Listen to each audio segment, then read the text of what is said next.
Live from Detroit. Yo, what up, though? It's your man Jay Johnson, aka the tinfoil hat titan, aka the conspiracy realist, aka the technology snob, Steve Jobs Jr. Don't text me with your green bubbles, aka I only debate my equals, everybody else I teach, also known as Juice, because all the hoes say J.U. Ice, Young Caesar, because you know you can't wrong without me, Mr. If you don't like me, fight me. I got kicked out of Noah's Ark because they couldn't find another animal just like me, aka the West Side T'Challa, the new leader of Wakanda. Don't debate me, debate your mama. I am the best there is, the best there was, and the best there ever will be. What up? What up, though? And it's your man Dame, 3_313, the West Side Landlord, the Pride of PA, High Chief Dame Don't Fuck Around, the liquor store legend, the corner store conquistador, your mama's favorite Dame, and the David Ruffin of the Shop Talk Podcast, because you know who the fuck they came to see. Not you, Otis. It's no better than these 4 letters. Thank God for Dame. And if you speaking on Dame, you better say it nice. And if you don't put the boss in front, then bitch, you're not saying it right. It's the Honorable Judge Boss Dame and this bitch. All rise. I am a motherfucking black belt. And when you see Unc with the fucking turban and my bathrobe on, just know I ain't leaving the home. Let's go. Yo, welcome back. Shop Talk Podcast, episode 450. Wow. On you hoes. On you hoes, man. 450. That's a I just remember when we was hitting 200. And I felt like the 200th episode was like, yo, man, we have seen the mountaintop, my nigga. Now 250 episodes later, we still deep in the trenches. What's crazy, because we like a whole year past what we thought we accomplished at 200. We did that plus another year to be at 450. Crazy. It don't seem like, I mean, because we lived through the blip on some Marvel shit through COVID, right? So like COVID was 4 years ago, but it seemed like it was like last year type shit. But yeah. But you know, we shut the city down. We shut the world down for episode 200. Now we. And I remember having a conversation with you the day before we did 200. I was like, "You think we should reschedule it? You know, this COVID shit supposed to last like 2 weeks. You think we should reschedule it?" You was like, "Nah, we need to do it." And man, it was too deep shit in. Jay was right about. We was too deep in. I wasn't giving the money back. So no, you know, we still here whether you come or not. You feel me? Yeah, and it worked because it wasn't shit else after that. Yeah, Cheyenne birthday party the next day, but it was. Yeah, that was really the last night that we was outside. It's crazy to think about. Yeah. Anyway, man, back for another week. Yesterday was Thanksgiving, man. How was your week? And how was your Thanksgiving, man? Week was cool. I did have to work today. My job is some hoes. But you know, don't nobody give a fuck about Black Friday when you work in corporate America. Everybody works. Damn near everybody, because like anytime niggas they want to go. So for an example, people don't want to go to work; they want to go out there and shop. But every place you shop gotta have somebody working. Like, yeah, my daughter, she works in retail. This is her first Black Friday. My baby was complaining because she had to be up and at work at 6 a.m. And then she's like, "All people trying to buy is TVs." I'm like, I don't get it. Did you see that video of Walmart? Yeah, when they was ripping them out the plastic. Yes. I don't know what the fuck be going on in your houses where you buy new TVs every single year. Whoever is tell DeAndre to stop knocking them bitches off the wall. You know like, y'all need new TVs every year. I think people think this is still like early 2000s, late 90s, where like TVs was this big luxury item, and it was like niggas will break in your house to steal your TV. Like that will be the sole purpose. Now, fam, TVs are so fucking cheap. You Like can literally get one for less than $100. the cheap ass TVs that niggas would think is like cheap quality TVs. If you compare them to what you dropped $4,000 on 10 years ago or some shit like that, feel me? Like, It's night and day. yeah. Like they're so cheap. There used to be places that fix TVs. There are no more because they're so cheap. Nigga, just go buy another one. I Just mean, go buy another TV. that's the state of the world now. I mean, there used to be places that fix computers. Now, hey man, go buy a new one. This part, everything is so chip based. Like, so for an example, I went to school for Computers. electronic and computer technology and shit like that. So we was working on Windows computers. We would take them apart, swap them. Like, the place I worked at was called PC Mart, and they would take computers that they got like from, I have no idea where they got these computers. We just got like pallets of computers. They said they came from like Ford and GM when they used to get rid of their office computers, but we'll take them, clean them up, erase them, upgrade them, make sure they got enough memory and RAM and hard drives and blah blah blah. And we sell them at like the computer shows and shit. But like, I worked in a computer repair place, so, and even after I stopped working there, I went to Comp USA, worked in a service department. You know what I'm saying? Where we fix computers, the whole 9 yards. That don't really exist no more because everything is a laptop and everything is soldered like into one chip. So when one thing break, well, we got to replace the motherboard. And now you're looking at 80, 85% the cost of the brand new thing. So it's like, just replace it. There is no fixing this one particular item. The whole thing is done. And yeah, that's where we at now. And especially with TVs, TV repair people, that used to be a thing. I remember taking our TVs when I was younger to the TV repair place. But like, you don't need to do that shit no more. You break one of them bitches, just go to Walmart tonight with $75 and you can have you a new TV up. And I was so surprised because I go into a Walmart probably every day. You know what I'm saying? It's the corner store. Like, I need the one item. Yeah, I know where you work at. Yeah. I mean, by my crib, like, there's a Walmart like less than a mile away. Well, 1 mile away exactly. I need some mustard. Let me go to Walmart. I go to Walmart and buy grapes like every other day. You feel me? Like, I just need some grapes. But it's like the corner store. But like, 65-inch TVs is normally $200 at Walmart now. Like, it's insane. And like, for everybody to claim that they've cut the cord and I don't watch TV no more. Nobody watch TV no more. But every Black Friday, the number one thing that people buy are TVs. Them bitches flying off the shelves on Black Friday. That shit is asinine to me. They ripped them bitches down from the pallets, dog. This shit is crazy. Now, I did see find this video, dog. I did see 100-inch TV when I went into Costco, and that kind of piqued my interest. I wouldn't mind having one of them bitches. I wouldn't mind having 100-inch TV for sure. Like, I would want. Just, I mean, why not? Yeah. Fuck it. You feel me? Like, why not? All right, relax. Let me turn this down. And they fighting over a Hisense TV. One of the cheapest. But also, like, I like nice things. I like quality things, but also depending on what it is, like, don't know, but like in real life, most people don't care. Or most people can't even tell the fucking difference. Cause you watching YouTube anyway. Like, there's like, you stream it.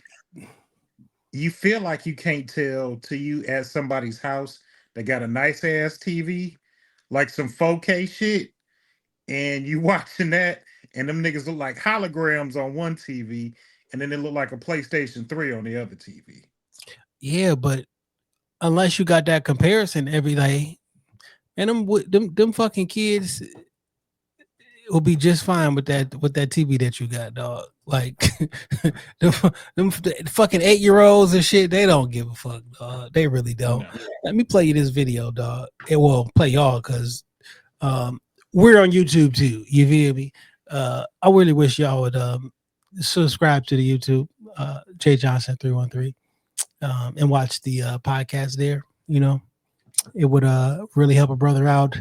I need the watch hours. We need the watch hours to get back monetized. You feel me? So do that shit. I made this video the other day enough to get us like kicked I off. hope not. I hope it is not. I think that was less than 10 seconds or less than 7 seconds. But that mustard shit is amazing, by the way. I didn't mean to go into that. We're gonna talk about that, but like Okay. I'm just Because I wasting time. want to talk about this Kendrick album. I'm just wasting time until this joint finished processing. We had last week we had Pretty Pink, Big Steph on the pod. Who we had? What did we do the week before? We had a guest too. No, I think it was just us. We didn't thinned out the guests a little bit since we done moved out of the. Somebody said hold on, let me read this text message. Some people hate when we have guests. They say they don't come for guests. Okay. What this message says? They said.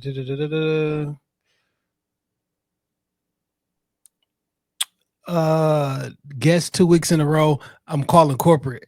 I'm like, oh, all right, we didn't have 2 guests back in the 4th, did we? But it is what it is. I'm trying to think. Last guest before that, in my mind, was Boyd. But maybe I could be wrong. No, that wasn't wrong. I don't know. I don't fucking know, dog. I just talk. I don't even remember what I'm saying. I just be talking and shit. But shout out to Big Steph. She was funny. She was entertaining. Yeah, for sure. All right, let me see if I can. Anyway, here go this video. Look at this shit. I'll stop that for y'all who can't act. Niggas are wild pack animals. Dog, what was that, dog? What was that? And I'm not even like big ass TVs. It was a 40-inch TV, dog. My iPad is that big. Niggas is crazy, so, man. For those who not watch it on YouTube because you're a hater, or you got slow internet, I don't know. They put the pallet out, like the whole pallet is wrapped in plastic. The person working there couldn't even get out. They couldn't even put it down. They got swarmed, and black, white, old, young, they all ripping at the fam. This not nothing. Like they acting like this to tickle me Elmo or some shit. Like, but you know what? You know what it is? The $80 TV get niggas into Walmart. That's what it was. That was $80 TV.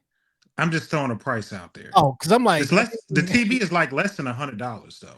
Yikes! It's less than $100, but the TV is just to get you niggas into Walmart.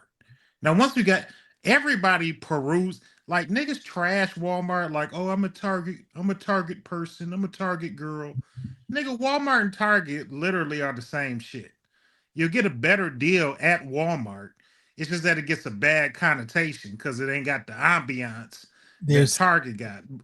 There's some young girl, old woman shaking her hand at the fucking radio right now, trying to be like, no, Target is higher quality. Nigga, all that shit the same though. It's exactly this. The layout is just not as comfortable. That's all that shit is. Yeah. Now, they don't have the ambient lighting. But nigga, you go over to Walmart, you probably gonna get all that shit cheaper. All Walmart needs you to do is come in the door.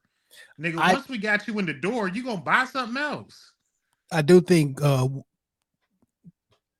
Target has better fruit. Walmart should be looking kind of grungy and grapes don't. You take me a minute to find me a good set of grapes. You feel me? Target be on point. That's when only when I don't feel like going the extra 2 miles down the street to the Kroger, I'll end up at Walmart. Or if it's after 11 p.m. though, I'm at Myers getting some grapes. Okay. But Walmart gets such a bad rap because it's like the anti-Target, but like, nigga, it's the same shit. It's the same shit. The displays may not look as nice. It may not have the ambient lighting and the soft rock playing on a Saturday, and it ain't got a Starbucks. If you put a fucking Starbucks in Walmart, you niggas would be tearing down Walmart and loving it with the same exuberance. So instead of a Starbucks, you get a Subway.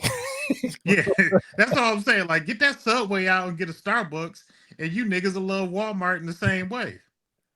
Yeah.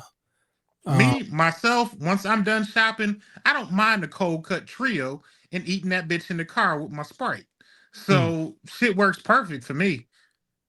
I man, went to Walmart day before Thanksgiving like an animal because I had completely forgot shit. So this year you did something that has stayed on my shoulder all year long. me? When you was talking, yes, you, Oh, because it made me barbecue this summer because it was the whole thinking like, nigga, he was like, nigga, you the dad. You the dad. This your house. These your kids. yeah. And I was like, man, instead of looking around for a meal on Thanksgiving, like I know my house is not going to be the house to host per se, but like my kids want to come see me and they shouldn't have to wait until mom got food ready. Like dad should have something at the house for everybody to eat. So Thursday night, Wednesday night, I was like, fuck it. I'm gonna go out and get everything I need so I can cook me a little bit of dinner. I made me a turkey breast. Uh, we had some red skin mashed potatoes with parmesan in them, and then I made some fresh green beans with mushrooms and onions. And like, was it a whole hell of a lot of holiday spread? Oh, and I had a Patty LaBelle pie in the Frigidaire. Hey man, But out of all the food that go down on like Thanksgiving, and it's always a lot of food, fam. I just need my three favorites. I don't all the other shit is great, sure, whatever. Give me my mac and cheese, give me my yams, give me my turkey, and throw me some greens on that motherfucker. So it's like four. And the yeah, greens is only on the first plate. The second plate, I'm not getting seconds of greens. I'm just getting seconds of mac and cheese, stuffing. Oh, fifth. Uh, but like that's it. That's all I need. so I didn't make dressing, mac and cheese, or greens, but my best friend who stays like 5 minutes from me, she made all three. So like after the kids left, she's like, "You gonna come by here and get some mac and some dressing and some greens?" I'm like, "I'm coming with to go plates. I'm on the way." So I got my full spread. But like ever since you made that statement, like nigga, we the aunties, we the uncles. He's like, nigga, you the dad. Like now I feel compelled that I have to cook. Cause you're Got right. These are my kids. I am the dad. And you. like they just wanted to come by and see me for a little bit. They Everybody was hungry. I mean, even though their mama and grandma was still cooking, they was like, shit, dad has food right now. So Also, we'll eat some food and take a to go plate to have, especially my ones that's like at college and shit. My oldest son always want some you want home cooking food. to take back to the place. So like it's never enough. Also, man, like I mean, you and or we are the creators of tradition to pass down or the childhood memories. Like it's you kicking it back, talking about the '90s, talking you reminiscing about all the great shit how we had it coming up, and then like if you don't never create none of that shit for the new kids, like that shit in with you, it in with you, it in with us, Yeah. and I think that's a lot of what's going on because It's a we lot of pressure.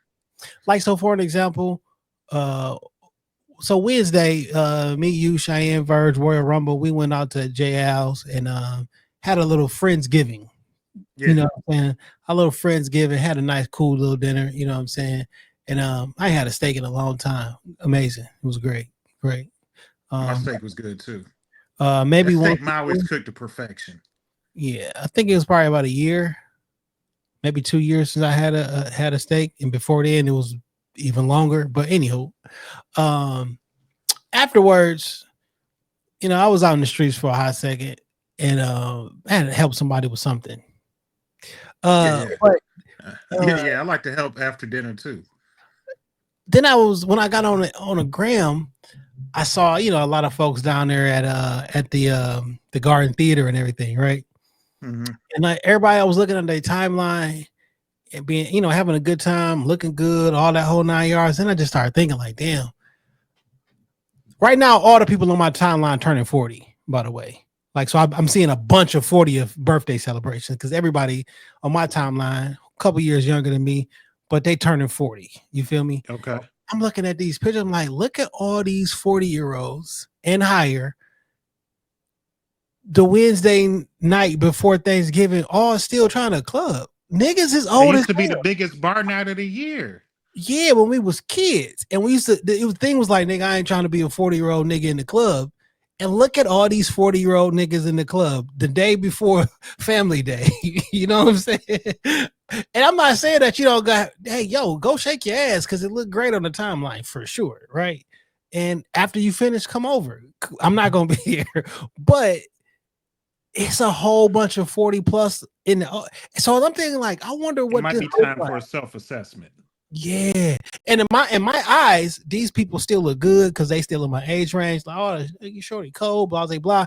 But I think to my nephews or some shit like that, they looking like, yo, why these old ass niggas? Oh, that's why we ain't got no fucking Thanksgiving because all these old ass niggas is over here in the motherfucking club buying bottles instead of buying fucking dressing and shit like that. So you know, So I'm not gonna put my homeboy out here, but he has recently been married in the last few years. He's our age, but his wife is a little bit younger.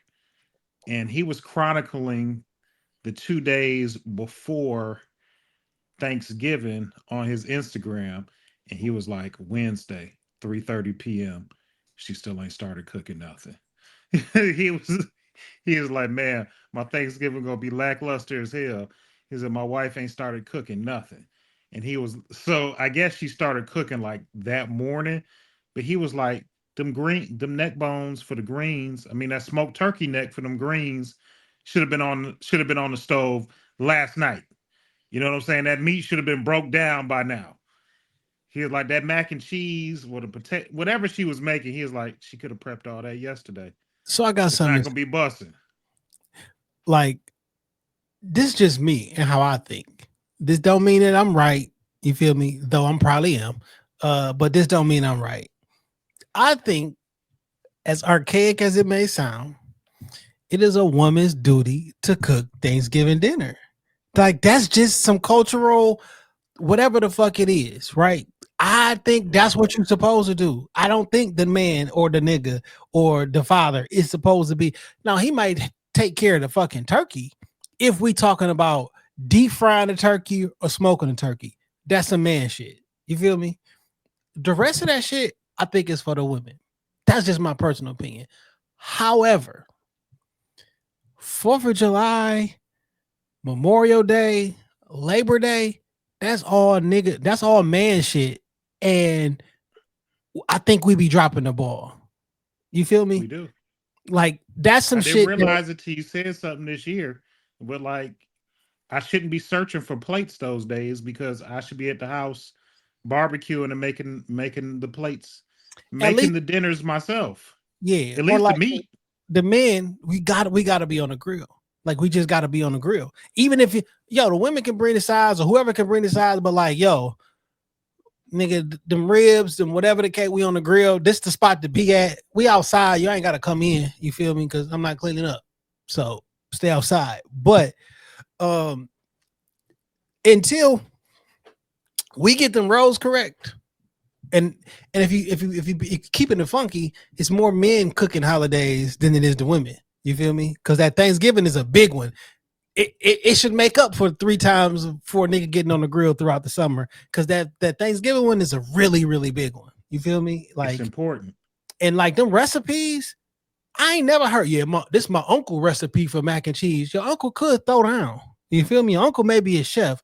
I want grandma recipe. I want auntie recipe. Like No, I that's feel you. I'm that. not even mad at that. You know what I'm saying? So they be like, "Well, what you cooking for Thanksgiving?" Nothing, nigga. I'm showing up. Sorry, I'm cooking grapes aged in a bottle.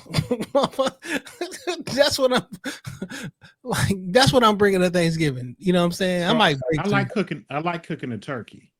That's I know how to cook that turkey to perfection. I cooked You two know what I'm Cornish saying? hens Wednesday night, late as fuck. Okay. You know what I'm saying? In the air fryer too. Still, Niggas be them like, bitches is "I gotta probably leave." delicious. Delicious, nigga. I was online. First off, I'll go online and YouTube everything with air fryer. I just type in whatever I'm doing air fryer, then you go down the rabbit hole. And yo man, I've learned some really cool shit on the YouTube on some cooking shit. My homegirl got away where she flours them and fries them in the air fryer, Cornish hens, Mm. and they completely covered, in batter, and they hard fried, and them bitches taste delicious. She got she got a fried chicken in that motherfucker. Yeah, basically. Yeah. Yeah. So I used to work at Boston Market back in the day with the rotisserie chicken. The motherfucking chicken Yeah, they used to be rotisserizing for 5.5 hours though in that motherfucker. that's a long time. Long But time. that's what make them Yeah. tender and juicy than the motherfuckers. And I used to, when I was working at Boston, I used to be a cutter. You know what I'm saying? So I would go in there and cut it, slice the chicken open, cut the backbones out, do the whole thing. I love that part. We a-okay. Give me that fucking knife and them tongs, and we slicing and chopping that backbone out, the whole 9 yards. We A1. I felt I was back in my Boston Market days with the Cornish hen, even though these Cornish hens were a lot smaller than them a full rotisserie chicken. But But I do agree with you. I don't want to sound like I don't like sounding archaic like that. The bitch is Thanksgiving. It's Thanksgiving. And if you got to sacrifice 2 days of your life for a good Thanksgiving meal, I don't give a fuck. day and a half. I don't give a fuck. It's really a day, but it's half the first day and half the second day. So it's a day, but it's stretched in between two. Hey man, my nigga, some shits need 2 days to cook. To Like I said, like, the brine and to the fucking get that shit soaked in. the brine, and then like nigga, I'm like you. I like greens, but I don't want no quick cooked greens. These bitches should be boiling for a long time because I need all the flavor to soak into these motherfucking greens. Yeah, man. And that shit it might take a day and a half. You're gonna have to you're gonna have to boil them turkey necks. Just like, And then you're gonna have to clean them greens at least 3 to 4 times so they're not gritty. so just like people be smoking ribs and smoking briskets for 36 hours. No, this shit, nigga, this been smoking in a homemade fucking filing cabinet turned into a smoker. You know what I'm saying? Yeah. I watch Food Network all day. You feel me? Like when I'm at the gig, I turn on Food Network because the TV is really big. It's high quality, but I just sit there and watch food shit all day. I watch food cooking. I watch cooking shows all fucking day in the It'd be background. like the brisket don't even be right till after 36 hours. And It's not even cooked correctly. my favorite YouTube cooking channel is Cooking and Grilling with AB. That AB is my AB man. be cooking. That's my my nigga AB guy, be cooking. That is cooking. And he make that grilling shit real simple. Simple. He make that shit real simple. He be throwing down. If y'all haven't heard of Cooking and Grilling with AB, and he sell products, and I'm about to buy one of them his temperature gauges and some of them spices and shit too. Cause I'm watching enough videos, so I'm like, I might as well support too. You know what I'm saying? Cooking and Grilling with AB. But to put my money where my mouth is, and I am gonna commit to this summer, we having a grill off. And it's a man shit, okay? We got to put it could be, podcast against, whatever the case may be, niggas got to get together and do some man shit and do some grilling because I think that we losing that edge, man. We losing the edge and we not going to sit back and watch this shit happen. You feel me? Not here at Shop Talk. Nope. No. We on some man shit over here, okay? So if you down and if you want to participate, even if everybody virtual, I don't give a fuck. We gonna tag pictures, post. My nigga, that needs to be the Shop Talk kickback. Yeah. Where we out there barbecuing. But I'm saying listeners all over the world, you may not be able to get to Southeast Michigan and participate, but you can still participate in DC, in Maryland, in Atlanta, in Mississippi, in Alabama, in Vegas. I want to see Macho on that grill. Like we got to, man. Hashtag Shop Talk Cook Off, Shop Talk Grill, whatever the case may be. We'll put it together. We gonna hype it up. We gonna promote it the right way. But I can't get on here and talk about women should be doing this and this in the kitchen if we not on the grill. It just don't work. It got to be balanced. We need balance. And I would dare any duo out there to challenge me and Jason to the cook-off. I dare you. I dare I you. dare you. We will bury you. We Just will because it fucking is. bury you. Just because it is. Well, not just because it is. There's a lot of shit why we better than y'all. Okay, it's a lot of fucking reasons. But Yeah. one, I can follow directions. You feel me? I'm a pretty smart guy. I use my resources, and when I make up my mind that I want to do something, my whole body and existence does not feel right until I accomplish this goal. And that's been on my mind. That's what I want to do. So you will never be better than me. Just how it And is. I can cook and I can grill. There's no way you're gonna beat us. There's no way. Mm-mm. So spread the word out there to all y'all podcasts. Y'all got to the summer. Get your skills up, practice, burn a couple baby back ribs. Get your shit together. Yeah. Cause we can't host the event, promote it, put it on, and then lose. It's just not gonna happen. Nigga, I can make my own sauce. Well, I'm not losing. I have never lost anything in my life. Well, technically, I lost my virginity, but I gave it away. So that don't even count either. But don't.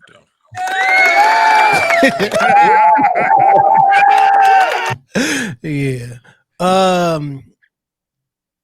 man, it was good to see y'all How on was your Wednesday. thing? Yeah, man, it was good. So I don't. You had left after this time, but Cheyenne and Verge was like, "Hey, we found a slab of concrete to see if you can balance and walk across it." Did you? Once again, I did. Ye of little faith. We're They just say Verge and Cheyenne both witnessed it with their own two eyes. They watched Jesus walk on water, and they still doubted it. yeah. What They if Jesus watched him. walked on ice? He still walked.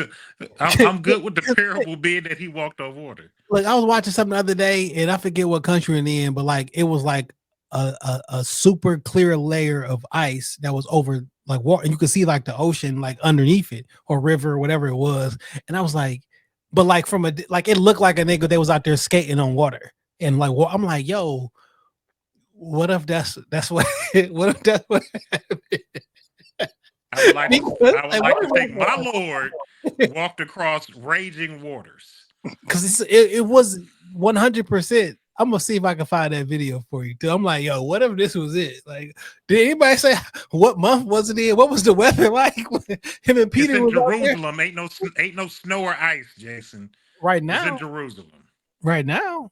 At one point, the Sahara Desert was a fucking a vast rainforest.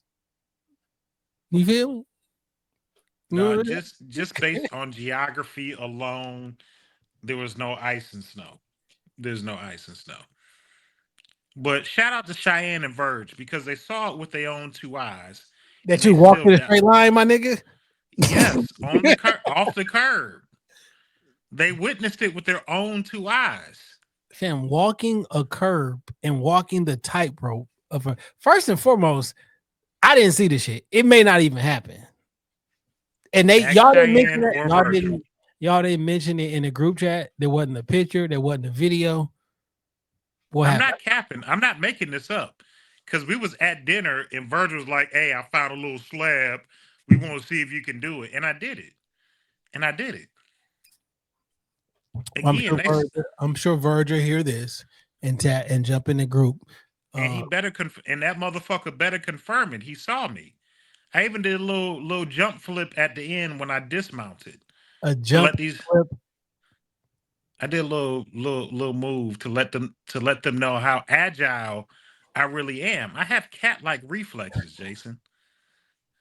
I'm nimble. What kind of cat? I'm swift. There's a lot of things, a lot of words and adjectives I can use to describe you. Nimble and swift are not them, dog. What type of cat? Like a jaguar, like a cheetah, No, a no, fast cat, no, no. You like Garfield. Nigga, that's what I think. You're Garfield. a puma. No. Odie, maybe that nigga's like a cat. Yo, you light skinned like Odie. You look like Odie, actually. Now I think about it. Don't do that to me. You could be All Odie. I'm just saying. All I'm just saying is that they witnessed the miracle. Ye of little faith. Ye of little faith. They saw it with their own two eyes. If you tell me ye of little faith, just know I walked on water too. Okay. You know what I'm saying? Because that's what we was So, talking. hey man, we saw Aunt P. Aunt said him and Ken might have access to a ring. It's only a matter of time now. It's only a matter of time. It's We been weeks 9 away. years. It's been 9 years.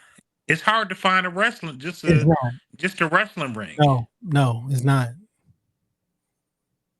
The Then twins when said you they had a ring. You was at a fucking little person wrestling event that had a ring. Cheyenne had a whole fucking actual wrestler in the pod in the studio with us with a belt who's on flyers and shit with a ring.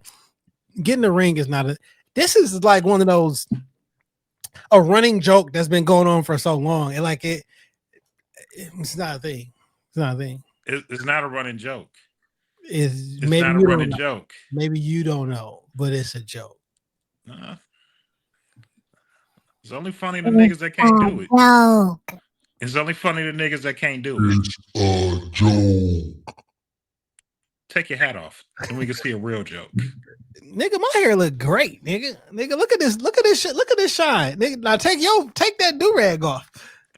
First of all, it's a turban. It's silk lined, my nigga. Take that turban off. Because even when I I've shave, already you have nicks and scratches when after you shave. My shit look I've already applied my vitamin E oil for the evening. I'm sorry. Big Unk has retired for the evening. It's not coming off. yeah. Okay. It's not coming off. Yeah. All right. So last week we had a guest, so we weren't able to break down this new Kendrick album. And I GNL. think we needed some more time to listen to it. What do you think, man? I love it. I think this is an incredible body of work. Like all of Kendrick's other albums, I like how he set the tone in Whacked Out Murals. Talking about fuck all you niggas. I like this approach where he said something about killing a goat or choking a goat. A black Noah, I just strangled me a goat. And I Because was Noah watching. strangled a goat in the Bible. Noah did strangle a goat in the Bible after. Now, I was watching a breakdown of this and I thought this made complete sense. Noah strangled he killed an unclean animal. The Lord asked for him to sacrifice a clean animal. This was after the Lord had destroyed the earth and selected Noah and his family to start the replenishment of the earth. Kendrick is essentially trying to destroy the party, destroy the industry, We watched the party die. and we are starting brand new. And as part of the new world, the new party, somebody has to be sacrificed. And So, Drake is essentially the sacrificial lamb. but wait, I didn't see this breakdown, but he sacrificed the unclean animal and he needs to sacrifice a clean one. Is that correct? Yes. According to because that's what Noah did in the Bible. Yeah. So is Drake the unclean animal? Then who's going to be the clean sacrifice? I don't know. Could it be? Cole? I hope it's not, but it Could could. it be? Could it be J. Cole? Cole? Could it be Lil Wayne? Lil Wayne ain't nothing about Lil Wayne clean. Nah. Not that junkie. Mm. But I will never forget Nina calling Prince a junkie. That shit was so disrespectful. And I don't even know. I'm not even a Prince fan like that. That shit just sounded so disrespectful. but she was partially correct. Nah, Prince was murdered. He was Okay. not. He was murdered, just like Michael Jackson was murdered. All I'm just saying is this Kendrick album, I was very satisfied with it. It took me, I always give it that initial first listen in the car, but like I rode with it all day Saturday and just listened to it all day straight through, making all my runs, making personal notes of things that I wanted to go back and listen to once I had a chance. I feel I'm gonna go out on a limb. I haven't skipped through anything on the album. Now I have songs that are more of my favorite than others, Yeah. but like for me, like I could play it straight through and be completely satisfied. Often I Whacked do out, too. 44 minutes, so I do it all the time. Yeah, it's a quick listen. But whacked out murals, I love that. Hey now, it's starting to see spaceships on Rosecrans. Like when I heard that shit, I was like, yeah, he is in a different bag. Even GNX, turn the TV off. You know, we've been seeing all the memes and all of the shit that come from the second verse when he yelling out DJ Mustard name. But like the album is solid. You hear he said, "I'm And going to Louisiana on the Super Bowl and scream out mustard." That's what he said.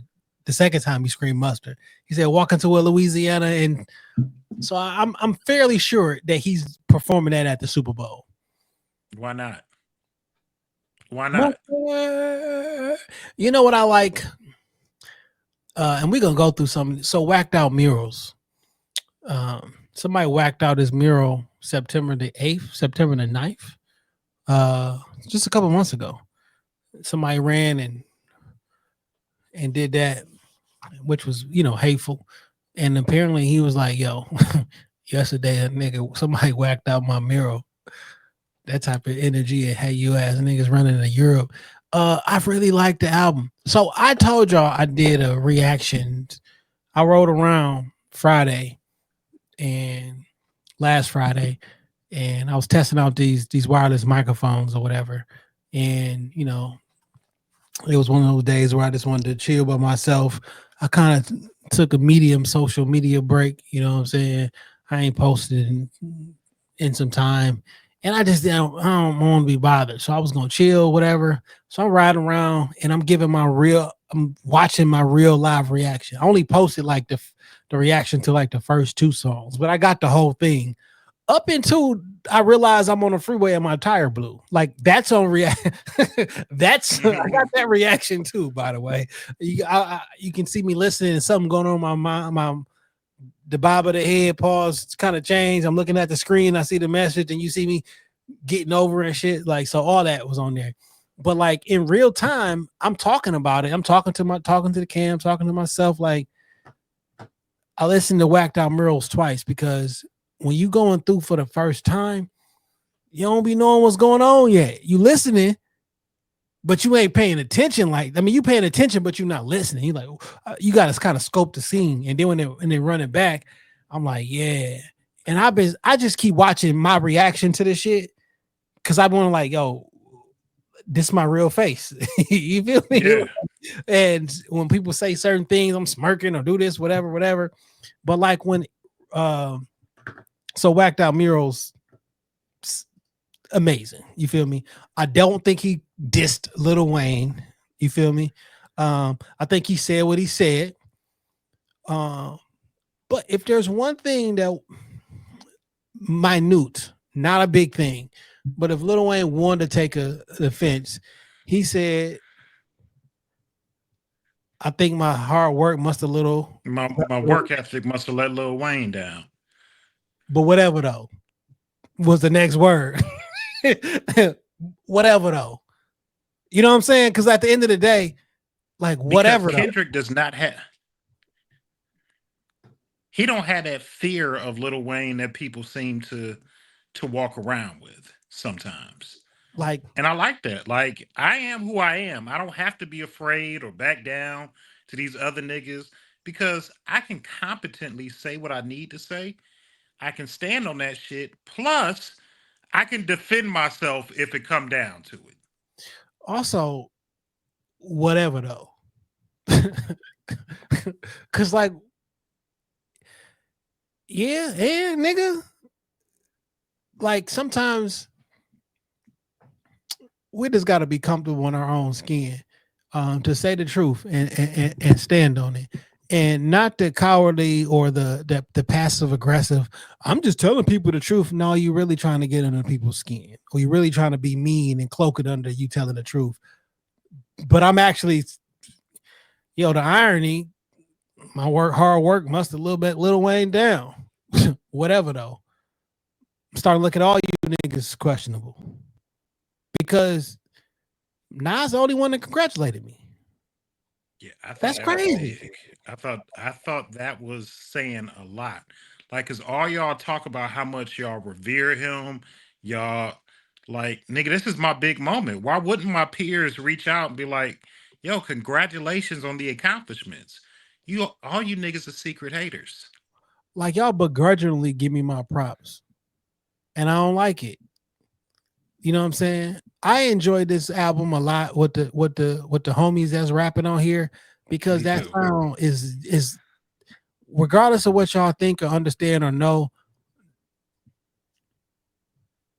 the Bay and Detroit is cousins when it comes to this music shit and a lot of the culture shit. It just is what it is. And a lot of that sound from DJ Mustard, even though he from LA, it's a Bay sound. And some of the that's this how Detroit niggas be rapping on records. You know what I'm saying? And it took a moment for us to embrace that because we always compared ourselves, well, to like a New York style of rapping.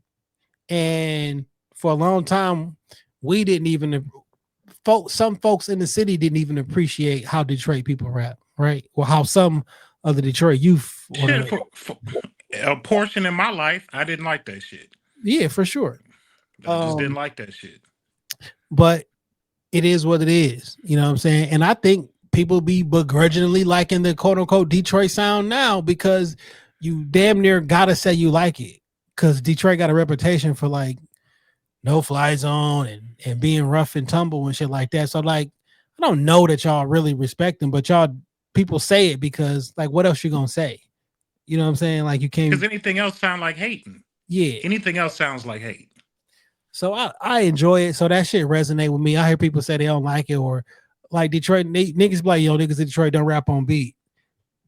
Hey, it depends Or what, maybe we found another pocket to flow under. yeah. So I enjoy that. But Whacked Out Mirrors, amazing. Squabble Up, amazing. You watch that Yeah. Squabble Up video though? I love the Squabble Up video. Pays homage to that old Roots video. Pays Uh homage to Ice T. I don't know if you remember the video with Darlene OT. yeah. Uh she in there with That was the the cover to Power. Yeah. yeah, yeah, yeah. Isaac Hayes was in the Isaac Hayes was in the Yeah. video.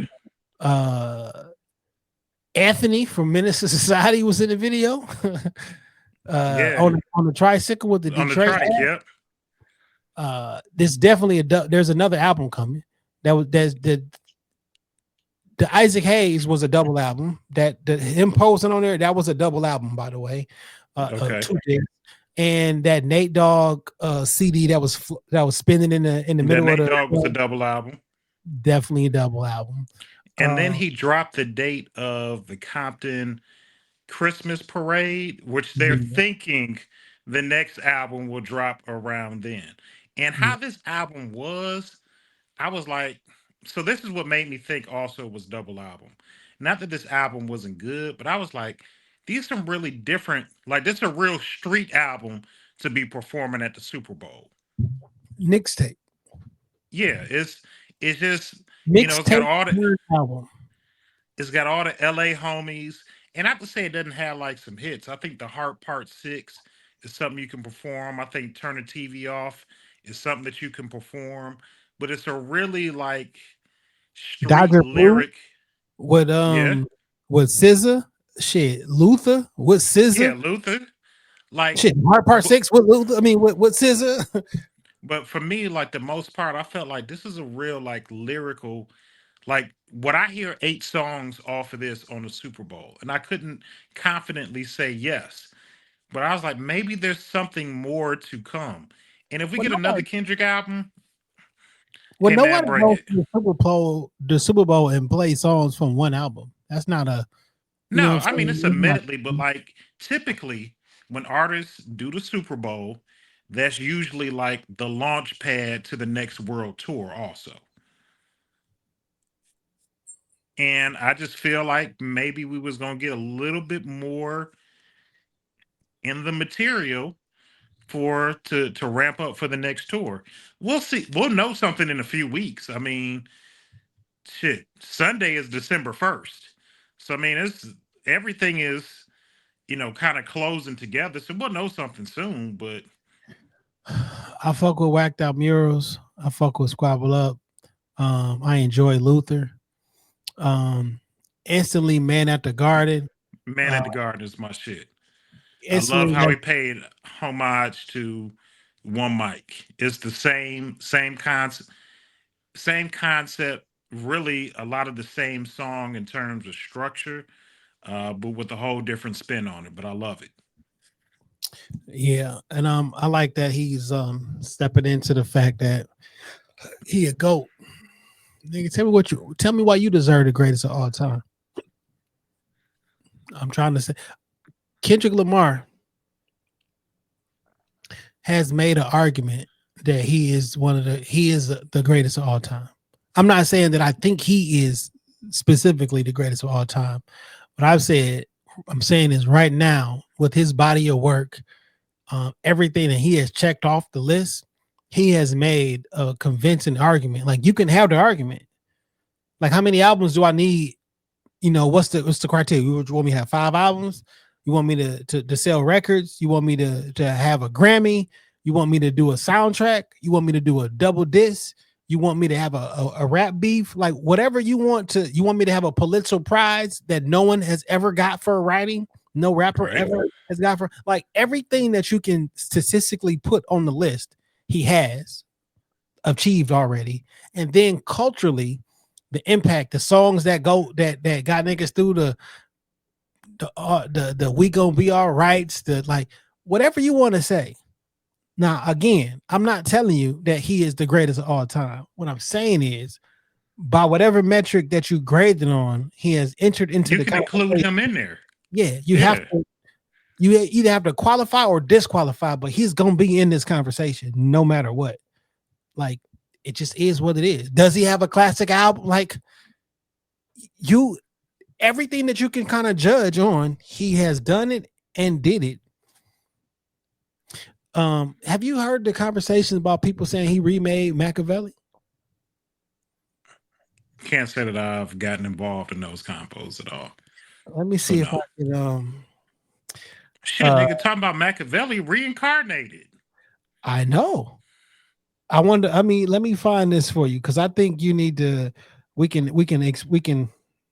Let's explore this. It's 2 different things in here.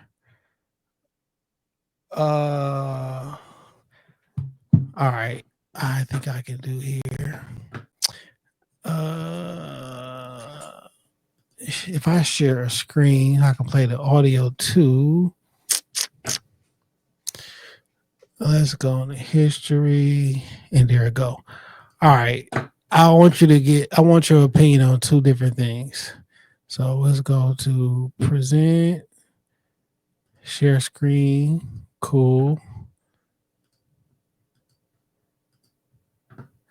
All right. So that it's all happening. Can you hear that? Thank everybody that's subscribed to the channel, everyone who's donated to the channel. Big thank you to you for donating. If you'd like to donate, you can get the Cash App. I just ran across this idea that I think is really interesting. So I'd love to get you guys' take on it. Let me know if you guys think I'm crazy over here. But I think that Kendrick Lamar remade Machiavelli. I think he remade Machiavelli. I think it's maybe a tribute. I think I'd look at it as a tribute and ode. But so here's why I say that. All right, so here's the track list to Machiavelli. Well, here's the cover art first. Let's look at the cover art. I do like that cover art. That's legendary cover art anyway. Crazy. And circumstance surrounded. Oh, crazy. All right, so here's the track list. Track list for Machiavelli, right? So it's 12 songs, right? You got Bomb First, classic. Hail Mary, classic. Toss It Up, classic. To Live and Die in L.A., classic. Blasphemy, my favorite Tupac song. Okay, my all-time favorite Tupac song. This song right here represents everything that I just love about Tupac. Everything, like the energy, the angst, the messaging, you know, the standing on your own square, just everything about it. I remember what my papa told me. Blasphemy. 1 second of all. Favorite Tupac song of all time. All right, Life of an Outlaw, classic. Just Like Daddy, classic. Crazy, classic. White Man's World, classic. Me and My Girlfriend, classic. Hold Your Head, classic. Against All Odds. Against All Odds. Now, the big conversation that's around this album is friction, is beef. right? He still had a lot of things to get off his chest because he had basically been, beefing with cats the previous years, and he just got out of jail off the previous album, right? And so Against the Laws was kind of like the low-hanging fruit or maybe the leftovers, right? And another thing, one of those kind of moments, right? But to me, it's my favorite diss track from Pac, right? I thought it was a diss track. I talked to Idi Amin, interviewed him in the Drake Deserves the Smoke piece on his channel. It's really fantastic. Check it out if you missed it. He doesn't consider it a diss track. He considers I'm about to jump ahead a little bit. engaging in beef in the same way, right? And so, so he doesn't even consider. De La Soul called darts on there. He said they look like Larry Holmes, Flabby, and Sick, right? And so Kendrick's just coming out of beef, and here is Wayne and Snoop getting called out, right? But at the same time, a lot of subs, right? Andrew Schultz is getting subbed on this. Academics, you can make art apply a lot of places, and it's holding that similar space. And it makes sense because Kendrick's just fresh off a battle, right? He just came out of battle with. All right, so just came out of battle with Drake. I'm gonna push pause for 1 second. So he is saying that both of these have 12 songs. Your mic is making that noise again. Whatever you. Are we okay now? No.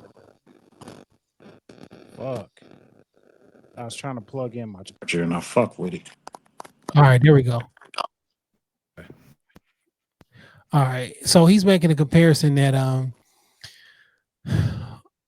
in tone and what he is saying, and that and another thing is kind of like All Odds. All right, that's one. In the first place, right? And so the energies are the same already. The track list, 12 tracks over here too. GNX has 12 tracks too.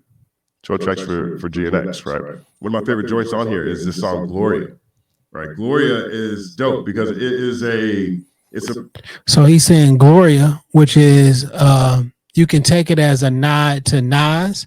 What I Gave You Power. You know what I'm saying, on Nas' first joint.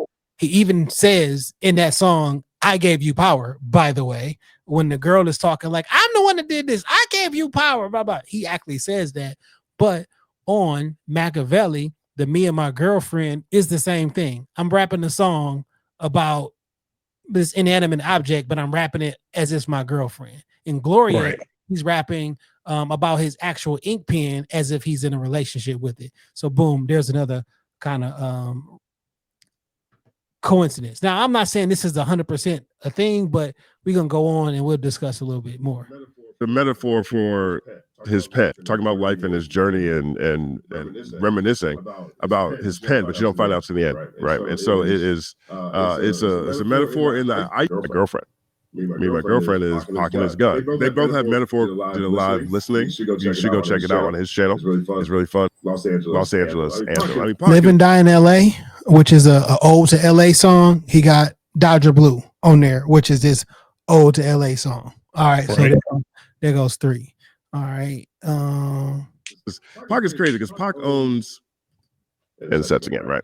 And so I was saying on the podcast, on the live stream, right? But Dodger Blue, even the vibe of it, right? And then you have Squabble Up, which is the Broccoli song. You got the Broccoli song. So he's saying Squabble Up has that, which is like beginning of album. It's kind of like Toss It Up, which was this up tempo song that was basically at the beginning of the album. And he basically goes along. When you take a look, at it's a whole bunch of different shit. But also, Machiavelli was supposed to be a mixtape where Pac put on his friends, the Outlaws, which is why the Outlaws is on damn near every single song on Machiavelli. He died, so that then now became his album.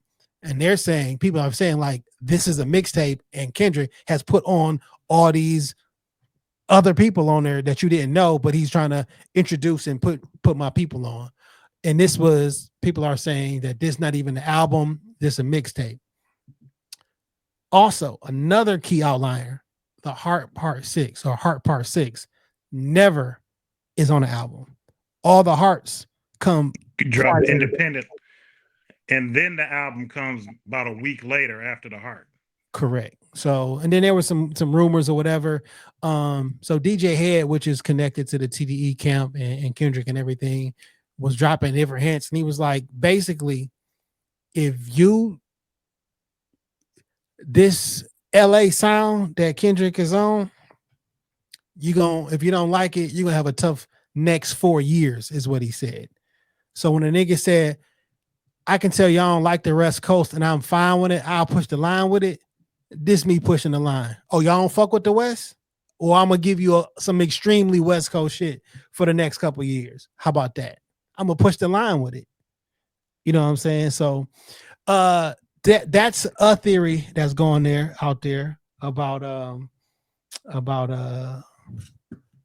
Kendrick and this album being Machiavelli. I got one more that maybe Kendrick is trying to set the homies up for success. As I transition into being a label owner, I need to put other people on. Yeah. He had started the album, the label Euthanasia.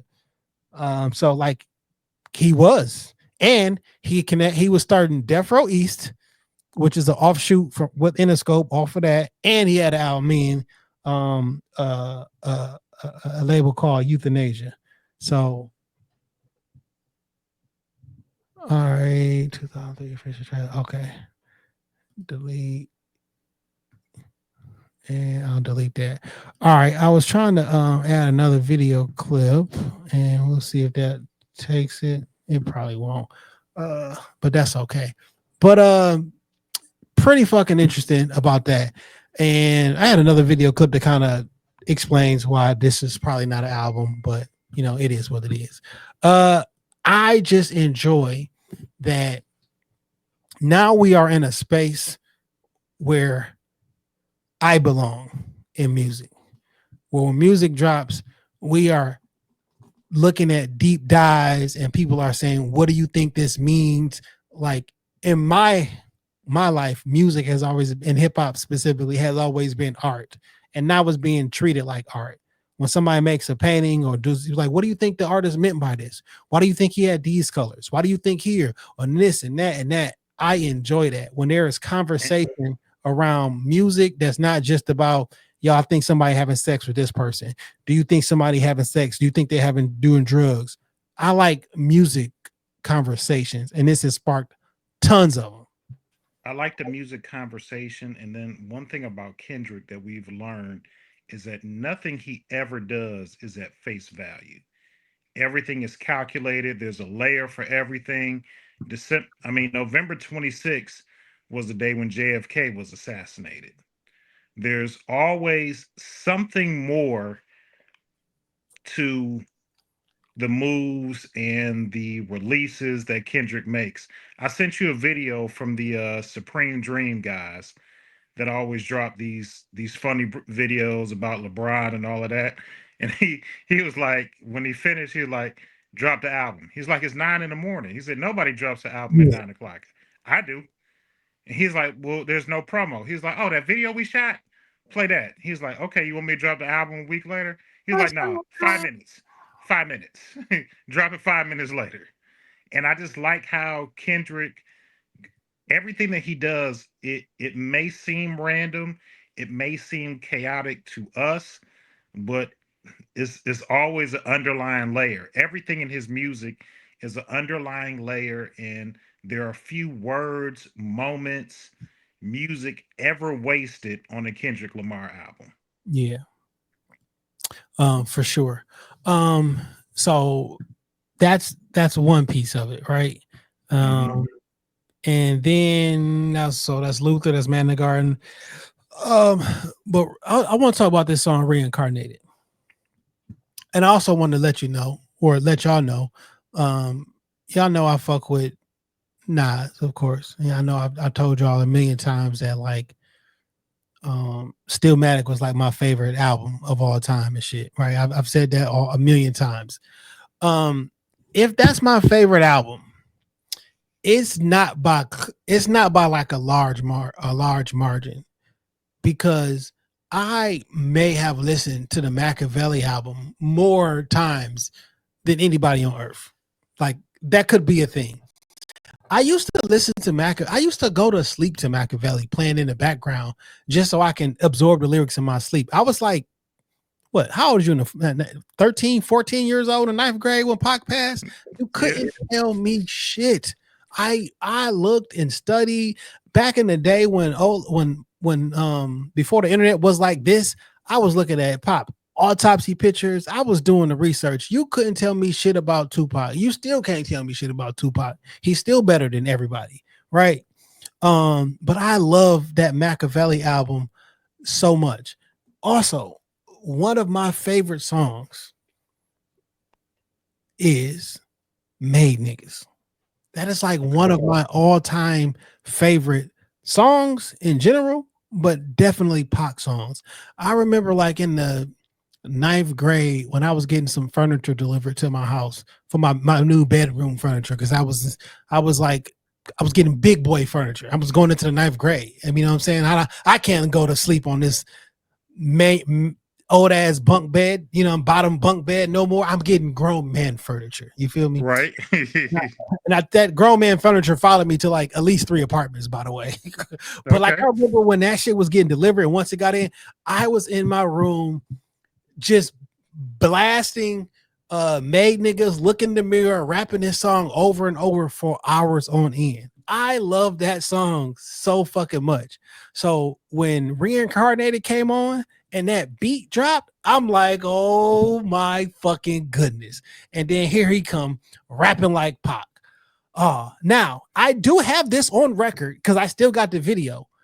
As he starts rapping, I immediately notice he is not rapping as himself. Like immediately I was like, and I looked at the camera and say, he rapping as somebody else. He not talking about himself. I was like, what do that mean? I didn't catch it the first time, but then like me and you had a conversation just together, and you was like, no, go back and listen from these 3 different viewpoints. So the first verse, I initially thought he was talking or rapping as Al Green, but the math ain't mathing with Al Green. You feel me? So I don't know if it was Al Green. It could be Barry Gore. I don't know, but he is rap. How do I? First, I want to explain it from this way. All right, he is rapping, saying that he reincarnated in as this jazz, as a guitar player playing the music, and had women falling at his feet. He got kicked out of the house in 1947, and blah blah blah. BB King, maybe. Could be. You know what I'm saying? Okay. So that was like number 1. And number 2, second verse, he was reincarnated into a lady singer who was really good, but she fucked with the drugs and ultimately died with a needle in her arm, and she used to fuck with the doji. If y'all listen, if y'all watch Harlem, what's the shit with it don't fucking matter. Harlem Nights? No, Godfather of Harlem. Okay. If y'all watch that, the doji or the heroin. Okay. And then the third verse, he came back saying, this time I'm reincarnated as Kendrick Lamar. And he starts explaining, he's talking and explaining like only thing I admired from this nigga was that he had his skill level was high, blah, blah, blah. And he started having a conversation with his father and like, look, I've been reincarnated, you know what I'm saying? All the other different shit. I'm trying to prove to you that like I'm not fucked up no more. I'm not this bad person. And he like, well, tell me, nigga, what you done did then? He was like, well, I got all these institutions paid. Okay, what else? Well, I had 100 gang niggas on stage. Okay, what else? I've been trying to start peace in LA. Yeah, but you love war. No, I don't. No, yes, you do. And then he was like, well, tell me then. And then he explained, now this shit been fuck with me all the time. This shit been fucking with me, dang.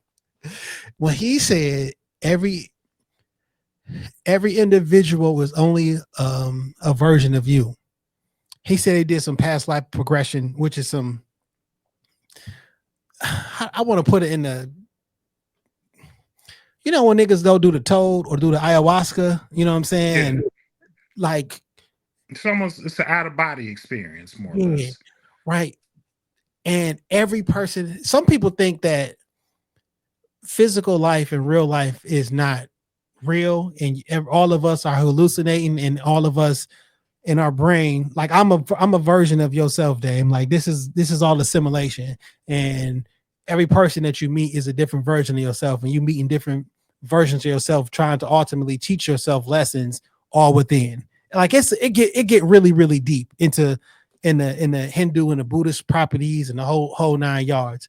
But essentially God start to, or the whoever his father start telling him, like, nigga, I kicked you out. You was an angel of music. You was beautiful. You had this, you had that, but then you got too big for your britches, and I had to kick you out. And basically, he said, I done came down here and I done lived all these different lives reincarnated, trying to fix myself. You know what I'm saying? Now I'm clean and I'm good, and everything has been cool. And then the very last line of the song, Kendrick says, I rewrote the story of the devil to give our power back. So I'm like, oh shit.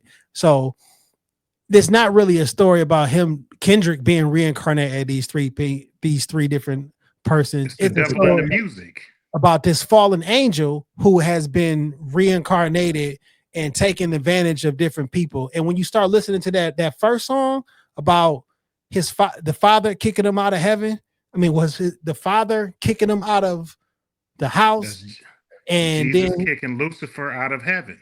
man, it's so multi-layered and so fucking deep. I'm like, man, this is an amazing fucking song, an amazing body and work. And niggas do not write like that. Your pen do not write like my pen, because you can listen to this song and be like, oh, I just thought it was a dope song. I thought he was just rapping. Fine, cool.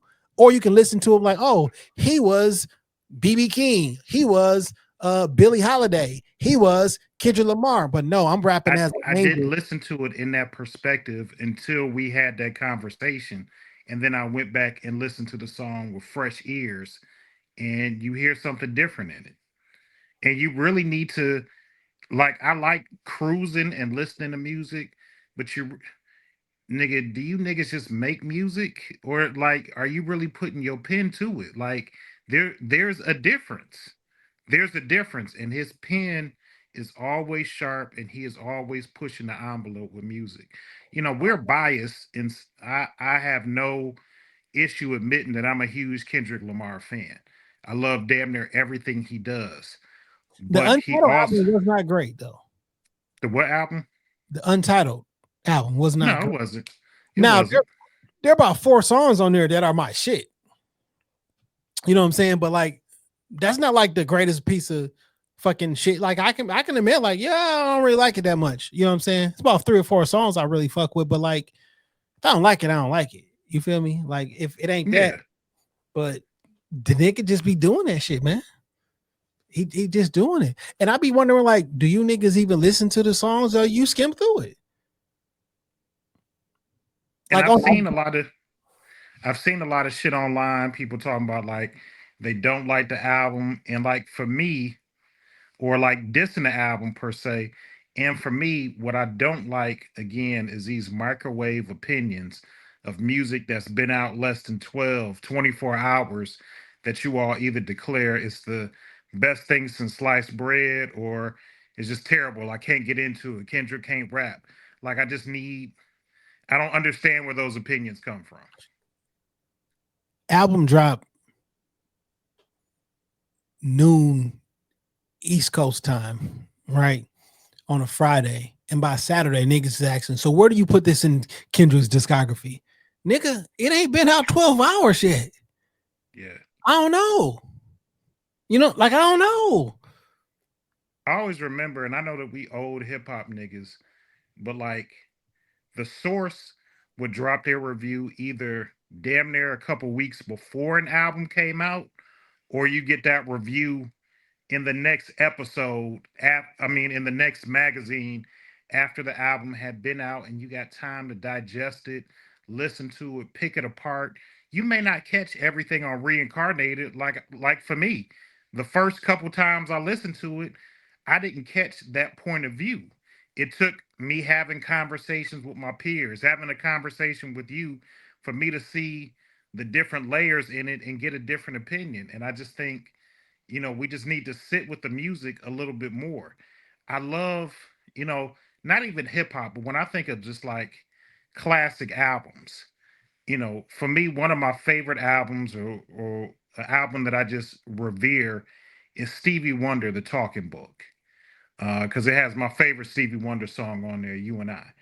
And, you know, Stevie was taking, it was years between albums. You know what I'm saying? Like we had people had time to listen and digest and feel and love the album. Like I can't tell somebody else how to digest their music, but for me, I need time to feel it, to love it, to critique it, to give second, third, fourth opinions about songs. I don't have a favorite song the first time I listen to an album. Now there are some songs that hit me and I feel are stronger than others, but like I need time to listen to it. And I just think you can't give an honest opinion off of two listens. Like there are certain songs that grow on you, and so here's a perfect example. I didn't like Peekaboo first time I heard it. But as I listened to the album over again, that song started to grow on me. I didn't like The Love Below until 2008. 5 years later? Yeah. It was not, I didn't like it. I didn't like nothing about it. You know what I'm saying? Like it just wasn't, it was to like maybe like Valentine's Day 2007, 2008 around there, and randomly listened to Happy Valentine's Day because it was on Valentine's Day. I was on my way to dinner and shit. And that shit just hit differently. I literally heard the album differently. Now I'm like, how come I never, like I wasn't in the right mental space to like The Love Below? Now everything on that motherfucker is like, how was I not listening to this? You know what I'm saying? Like I wasn't. Like I told y'all often a lot of some of the albums I enjoy. I listen to Godson like a lot. You know what I'm saying? One of my favorite songs off Godson is Mastermind. That didn't used to be one of my favorite songs. You know what I'm saying? But like I just hear it differently. And as you get older or as you just hear things differently, man. And like that's why I like about like certain music that you can sit to and you can listen for a long time and you uncover things 5-10 years later, you know what I'm saying, or 20 years later, shit, you know what I'm saying? Like, but that's the great thing about music. Sometimes you listen to it and like for me, The Love Below and Speaker Box, that take me back to just having my son. That I used to put that album on in the car and drive him around and it would calm him down. And that's how I digested it for the longest time. But it also took me to like a place. I remember She Lives in My Lap would be something like my ex-wife really didn't get into rap music at all. But I remember like She Lives in My Lap was something that we could both enjoy because she liked the singing aspect. It had a little funk to it. And it was something that we could both enjoy together. And then again, I just had a newborn. Like I could put that album on and I would take him downtown your newborn probably lives in your lap too, by the way. Yeah. But I would take him downtown on Jefferson, where those lights are coming right out the tunnel. And he would just like to look up and like get excited by that. And him and listening to that music, it would soothe my baby right on to sleep. I remember the lights in the Joe Louis parking lot. Yeah. You know what I'm saying? When you do the little spiral turns, like man, that don't exist no more, man. That Kobo. It used to be like my dad used to take us out just to, y'all want to go see the lights? And like that would be like a thing. We would love, yes. We want to get in the back seat and go see the lights. Yeah, that was a thing. And by the time we make it back home, we sleepy as fuck. Yeah, and I did that same thing with my child. Yeah, man. So I mean, and then the other great thing about music, you don't have to catch it right now. An album never dies. If you listen to an album, I listen to music that came out long before I was born. The Talking Book came out long before I was even thought of.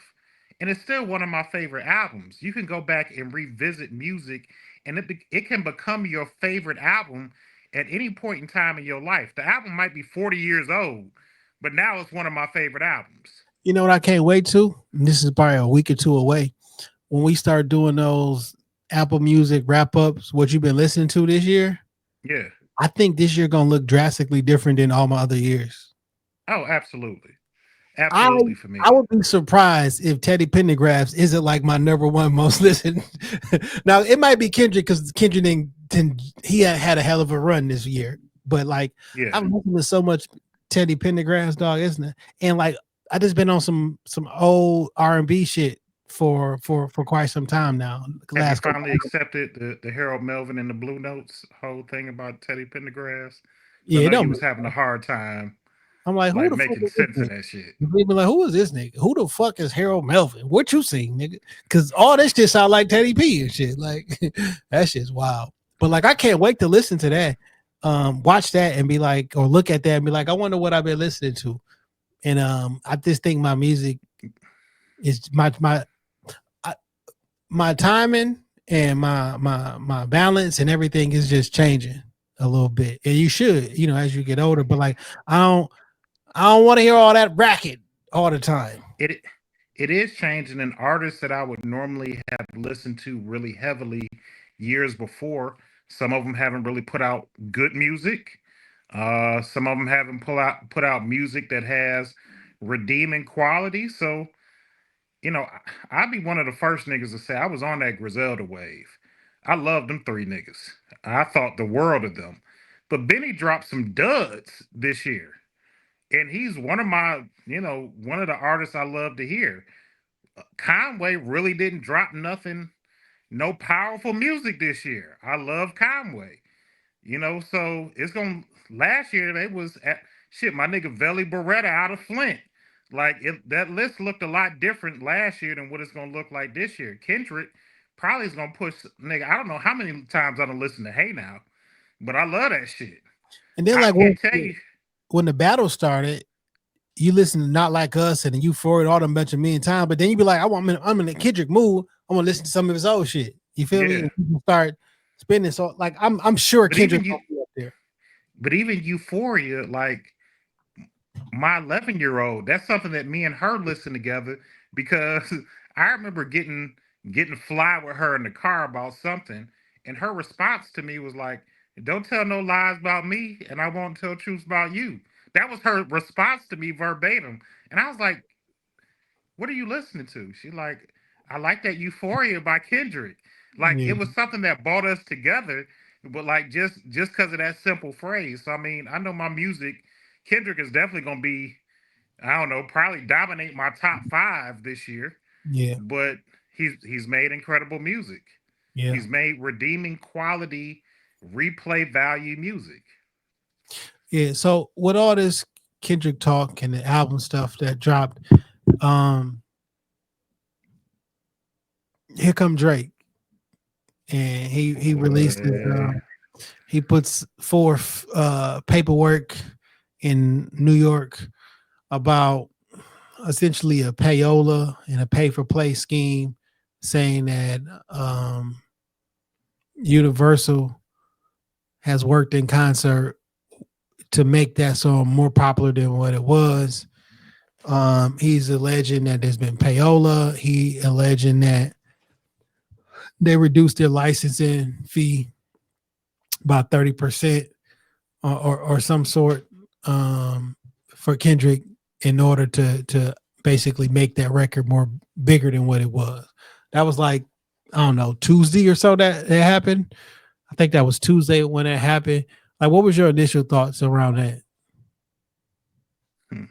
When shit don't go people way, they got to start looking for other tactics to tear you down. I don't know what type of merit it is. Look, payola been going on since the beginning of time. People want to act taboo about it. We've had, I think, said or Charlie was talking about how much it takes to make And a song a hit song, and and it's damn near $250,000. yeah, that's the number specific. Yeah, We was told 2-3 years ago, and I'm with all these things popping out. That's how much it costs to make a hit record, not a smash record, but it's gonna cost you at least $250,000. so I mean, I'm not surprised by the payola. Like it's just unfortunately how business is done when it comes to music in some cases. So I'm not completely surprised by that. And then there was a second lawsuit, with some of the slander, of Kendrick or Universal Music Group promoting some of that slander. I think we are watching the epic fall of a huge artist, and this shit will be studied in college courses for years to come.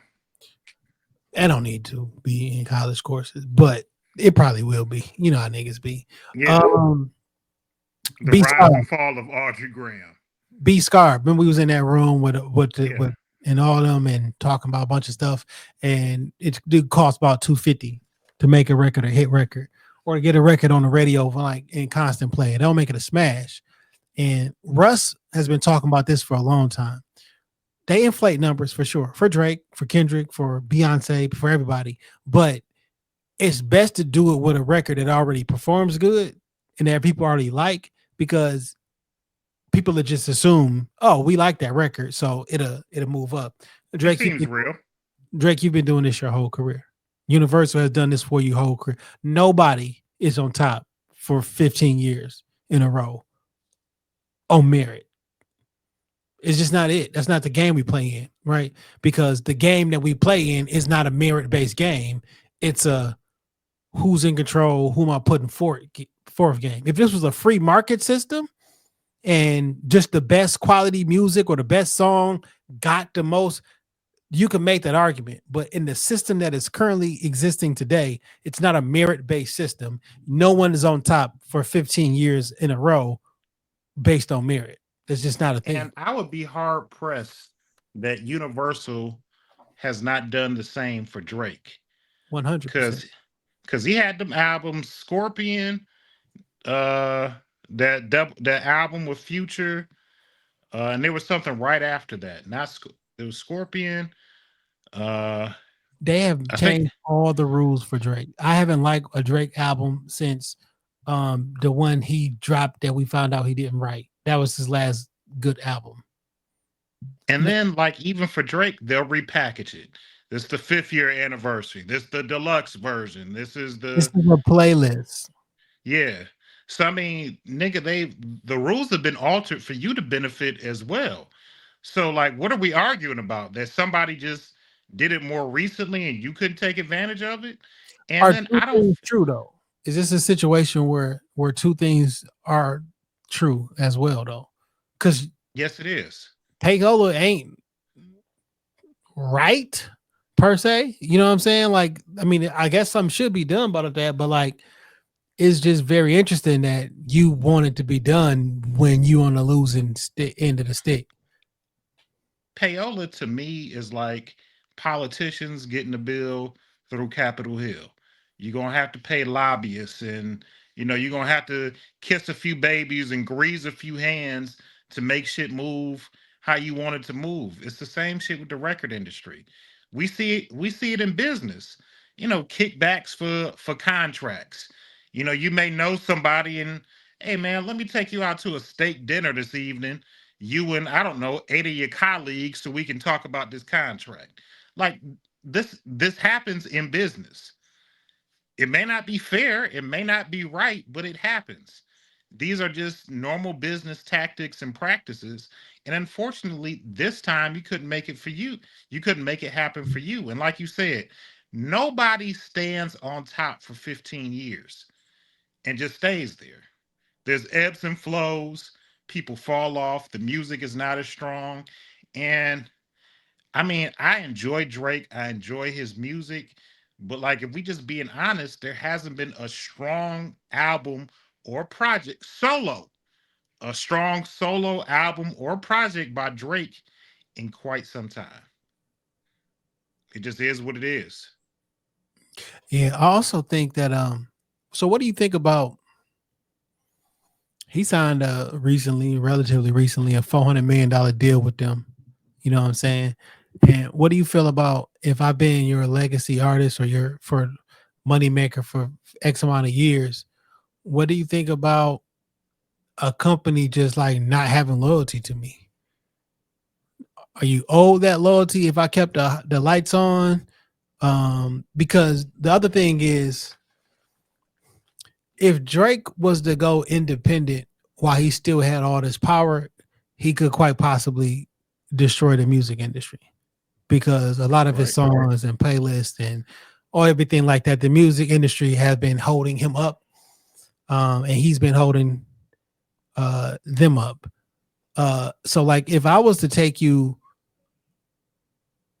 and you go where if you was to go independent, you could destroy the music industry.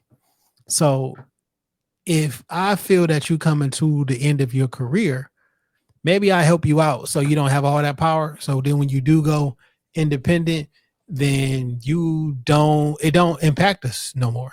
That's why we paid you not to go independent. We gave you $400 million. And now allegedly it's time for you to re-up, and all this stuff that y'all doing right now back and forth is just gamesmanship trying to negotiate. My personal opinion, my personal opinion is Drake is done. He's retiring. He won't pull out new music. So now I'm gonna need to sue and get all my money, because there's no way that anybody's fucking with your music moving forward after all this. So this is career defining. And originally he said he was going to be taking a break from music and all of those things. They paid you $400 million for your legacy catalog, which was stout. Not for the future shit, not for the shit that you may put out after this. I paid you for your legacy catalog. And in business, nothing is owed to you. Just because, you kept the lights on at one point and we appreciate it. And here's $400 million. I'm keeping them on now because the money, his catalog is what makes them money. Because these songs have been dropping forever. Even though Drake owns, and I'm doing air quotes, his rights and his masters and all the other shit with the deal. Well, how much of it do you own though? And when do you have ownership of it? Because if I give you a deal that, hey, you own it, but I get 70% of the profits for the next 12 years. I'm just making that up. I don't know. Yeah. But if I get 70% of the profits for the next 12 years, you own it. But like, what does that mean? Universal Music Group is a business, and they're always going to do what's best for business. They don't owe you nothing. We appreciate you keeping the lights on when you kept them on, and we supported you when you were the biggest artist in the world. We held your hand. We had your back. We prompted you up. We did everything that we could do to make you successful. We have compensated you for that success. We no longer need your services. We're looking to separate our relationship effective immediately. Because you can't support. You can't have a music career moving forward because you just went to war and sued UMG twice. Even if you off the label and you go to somewhere else, nigga, everybody is a part of you. Touch you. Like everybody, and I'm sure there's a company that'd be like, oh yeah, fuck yeah, I'll sign Drake. Just like it was a nigga that was signing Iverson his last year in the league. You know what I'm saying? And Iverson versus like a regular nigga when he was his last year in the league, he will still cook a regular nigga. So yeah, I want Iverson on the Pistons. I want Iverson back on the Memphis Grizzlies, but it's not the same Iverson that played in '98. Yeah, and it's not the same Drake you're gonna get. And the acting gig is over. I always remain that Drake was an actor portraying a rapper. I don't know that he wrote any of these raps. I honestly do not know. You can say he did. You can act like you know he did. You don't know either. Because how would you? I don't know. And I think the reason why UMG may be treating you like whatever is because nigga, I made you. You've always had a team of writers. I think you played the role of of rapper well. And the reason we be seeing shit from Drake be like, this the quote unquote nigga that y'all like, because who he is as a person probably don't match with what he cornball. Cornball. People view him as a cornball as a person, and this is the quintessential. Well, if you made Drake, make another one. Okay, I can find another kid with a decent look, put a team of writers around him and some catchy music and make another one. Now I don't need that though. Man, I'm gonna send you this link I sent. Earlier today. It's a company, it's an AI company, and you can go on there and pick which AI voice you want to use. It's for singing. So you'll sing a hook like Mary had a little lamb, little lamb, little lamb. And then you can go through there and just pick a voice. And I wonder if I can, this don't have music. I wonder if I can play it on here. I'm not gonna play it. But like it's incredible. I've written songs on ChatGPT. It's like, yo, ChatGPT, write me 3 verses and a hook of why. How about this? We about to really see. This is crazy. Hey, can you write me a song and give me about how Taco Bell is better than Burger King? Sure. How about a fun little jingle for you? Verse 1. When you're feeling hungry and it's time to choose between 2 giants, it's Taco Bell or the King's shoes. But let me tell you something that'll make you yell. There's nothing quite like a run to the bell. Taco Bell, oh Taco Bell, your crunchy tacos make my heart swell. Forget the flame grilled. I want that spot. That's cool and all, but can you make it like a rap? And can you make the rap inspired by like Rick Ross? All right, let's do this. Bossing up like Rosé in my own lane, whipping in that Model 3 electric champagne. From the studio to the shop, got my hustle on lock. Rick Ross vibes, every day I'm on top. Sales game heavy like I'm pushing weight. 21 years strong, never taking a break. From the mic to the lens, got that vision, no loss. Doing big things, Jason Johnson, I'm the boss. Got that podcast flow in my veins. Rick Ross energy in these podcast lanes. Whether it's Xfinity or I'm on the mic, I'm the biggest boss you've seen. Yo, this is crazy. And now you can rap it in, you can copy that and rap it in your Rick Ross voice. Yes, thank you. Now that's crazy. That's ChatGPT. That's not even like these specific AI model. So there has been recently a lot of artists selling their entire catalogs because this shit is about to be up. Drake, you dropped a whole diss record as Tupac, right? As Snoop or whatever. And on this album, Kendrick say, I'm not going to use Pac's virtual voice. I'm just going to rap like him. I'm going to use his beat that I got cleared by his family who sent you to cease and desist because nigga don't use Pac's voice, nigga. But I cleared this sample for Kenny because that's what niggas do.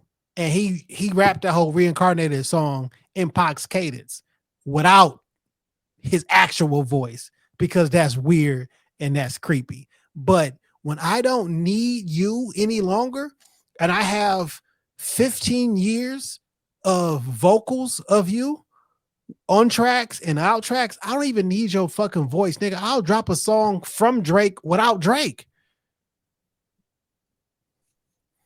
Why I need you? Game.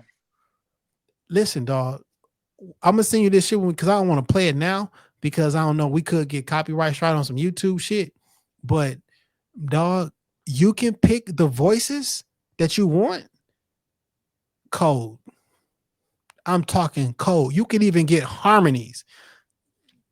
Whites, blacks, Mexicans, sultry. The shit sounds amazing, Dame. I'm not even bullshitting, dog. So I don't doubt you.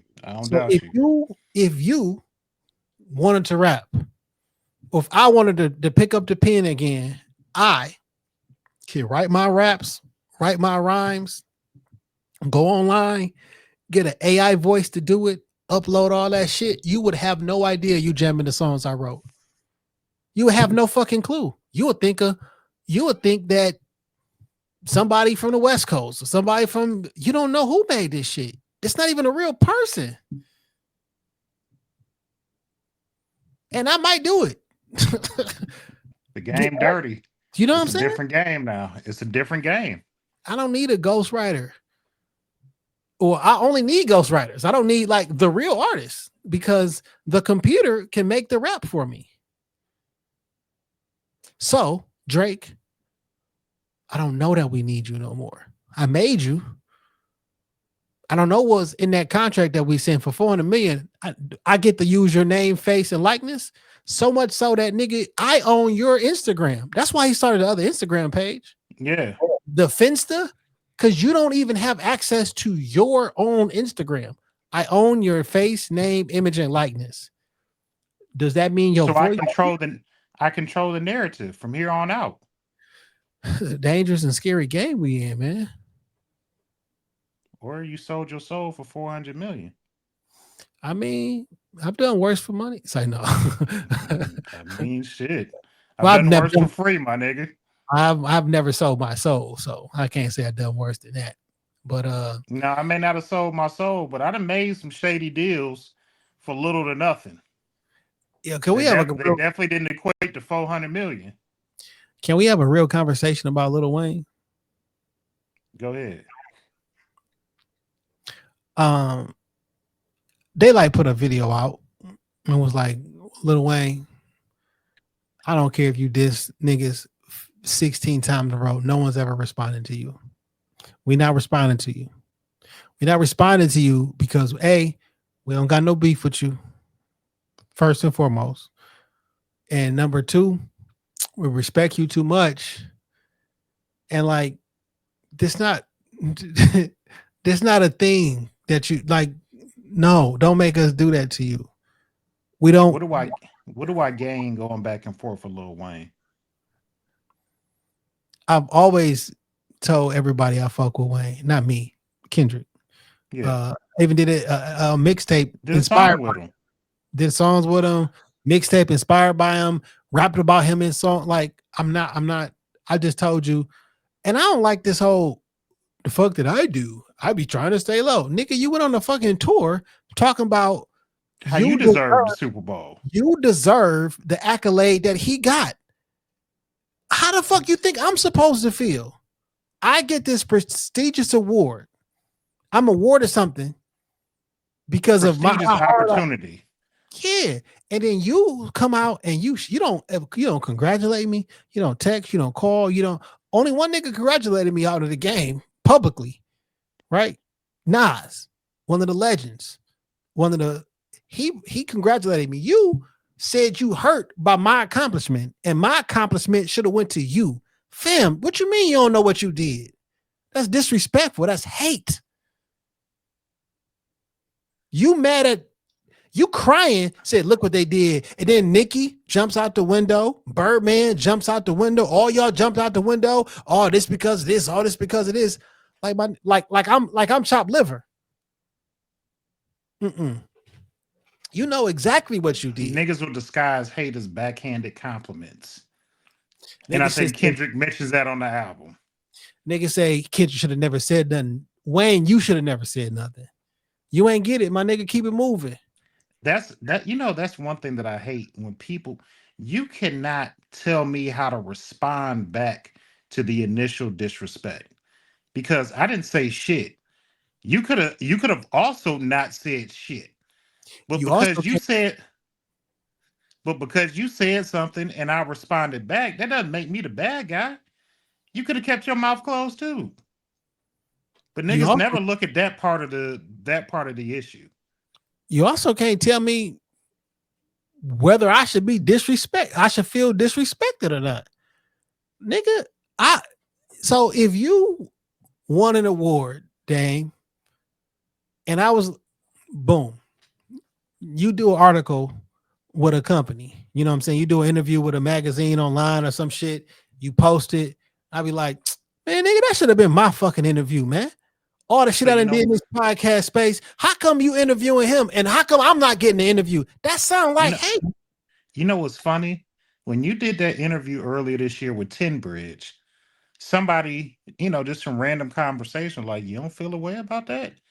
You don't think he should have reached out to you? Like, you part of Shop Talk. You don't feel like he should have reached out to you about an interview? And in the back of my mind, like, not even in the back of my mind, I never felt a way about like your opportunity. Like, that shit never crossed my mind because I figured like if it's even if it's me or Jason, like it's good for the brand. And it ain't like Jay online dissing me or talking shit about me. It's just good for the brand. Also, Like, why should I be upset about my partner getting a different opportunity? Like, I don't have a relationship with Tim Bridge. Yeah, I met him, but like, I don't have a relationship with him. Like, why should I be upset that my partner does? And I just like, it's so interesting to me, man, because I do podcasting, you know, but like that conversation with Tim Bridge was not necessarily about podcasting. You know what I'm saying? It was about me. The relationship I have with my father, my mother, media, all this random shit. But like I can't think of a time that I've done an interview in print or in person where I don't be like, yo, Damon Bradley, Anthony Bernard Wooden. You know what I'm saying? yeah. Because I'm still only one half. Again, this wasn't me. I didn't feel slighted. You know what I'm saying? But like, but if you went around was like, man, how the fuck, nigga, that's supposed to be my interview with Tim Bridge. Like, wouldn't it look like hate? Because it is. Because it is. You got an interview with, you know, shout out Michigan or LA, whatever. Like, why wouldn't they interview us together? Why? Dang, that was my interview. Like, you would look wild. You would look crazy. And Wayne, that's exactly what you look like. Because you didn't just do that shit one time. You did it on you uploaded a video of you getting emotional about the shit on your Twitter. And it went around all the sites. And you was on stage and all the people around you, everybody acting like you was this great wrong has been done to you. Master P giving you the key to the city and all this. I'm like, I'm looking at all you niggas weird now, dog, because like, damn, y'all really don't fuck with the West Coast, huh? Or y'all really don't fuck with me. Fuck the West Coast. Y'all niggas don't fuck with me. And that's all right. Cause I'd rather know exactly where a nigga stand and have to figure it out. And if you don't fuck with me, then I know how to treat you every time I see you. And if you offended because I said your name, whatever though. But you know what? Every couple years, Kendrick go hollering out names, and it's funny. It just goes in the wind. Nobody says anything. Wayne talk about don't poke the sleeping giant. Nigga, there's a giant walking through LA County right now that throws boulders. Nobody does anything to stop him. There was a giant that released a song. What, Psalms 23:1? What was the name of the song? Them niggas ain't dying for you. You signed to one nigga that signed to another nigga that signed to another nigga, and that's what's like, fam. A lot of people that came for you. You never was you didn't call back. They was like, wait. You was like, huh? When Gilly came for you, you was like, huh? Jay, no, I'm outside. They be like, hey yo, I'm outside your house and I'm calling your name. Can you come outside and play? Nah, Birdman said I can't. One of my biggest critiques has always been for I'm consistent. Lil Wayne used to be one of my favorite rappers that I liked. I mean, we the same age. Like I grew up with Lil Wayne, as you know what I'm saying. Right. Like, so he been around forever, but he ain't never said nothing in none of his music. It's always just been random rhymes and random bars or whatever. And I always thought like it's been 30 years now almost. Like, where's the substance? And nothing about his career says you would step inside of a battle in farewell. I've never heard you take on a subject in with like any real thing. I don't nobody want nobody. No one wants that. No one wants to see a Kendrick versus Lil Wayne battle. And somebody said, I think it was Name Tag, or he said somebody was speaking, but like the way that people who used to be the man, but not the man no more, that phenomenon needs to be studied. And specifically with Lil Wayne, with Drake, and with Nicki Minaj. That whole three-headed monster that you got over there, none of you niggas fare well with not being the man no more. You are the girl that was cold in high school who is not the same as you were in high school, and you can't reconcile the difference. You are the nigga. Some niggas peaked at 17. You are the nigga that was the fucking the captain of the football team at all the hoes in high school, and at the 20-year reunion. And my nigga, I scored 4 touchdowns against King. You're 70 pounds heavier. The suit don't fit. You got a bunch of kids, and the hair ain't hairing no more. Like, you don't understand. Jay, it was niggas still wearing Letterman jackets and they fucking jerseys to the reunion activities. And I'm not gonna say who or what, but nigga, you ain't been number 42 in 25 years. And that's okay. That's okay. It was good back when you was 17. But now we can let it go. You still got value as a person. You know what I'm saying? Like, outside of if I wasn't the person who did a podcast, right? If I wasn't as charming and handsome as I know, if I wasn't like whatever the thing that people identify with, if I wasn't that, I wasn't funny, I wasn't nothing. I'm just a regular person. Like, I still got value. You know what I'm saying? Like, you don't have to be funny. You don't have to be the sports person. You don't have to be this. You can just be yourself and you still got value, right? But sometimes when you don't have all the attention, how you used to have it, people act weird, man. Dog, I always tell this story, and I've told it to this nigga's face. I had a homeboy of mine. He signed a 10-day contract coming out of Central back in like 01 with the Vancouver Grizzlies. He still got the jersey framed in the basement. This nigga has been a regional manager for Comerica for almost 18 years. And every year he'd be like, nigga, I'm about to get in shape. I think I may try out for the Pistons again this year. Last year, my nigga hold him so bad. He was like, look, dog, your son, Junior, your name, is hooping right now in college. He said, your best bet is to give him everything that you did not have in hopes that he can do something more with basketball than what you did. That boy, 20 years old, you are 42. You're not LeBron.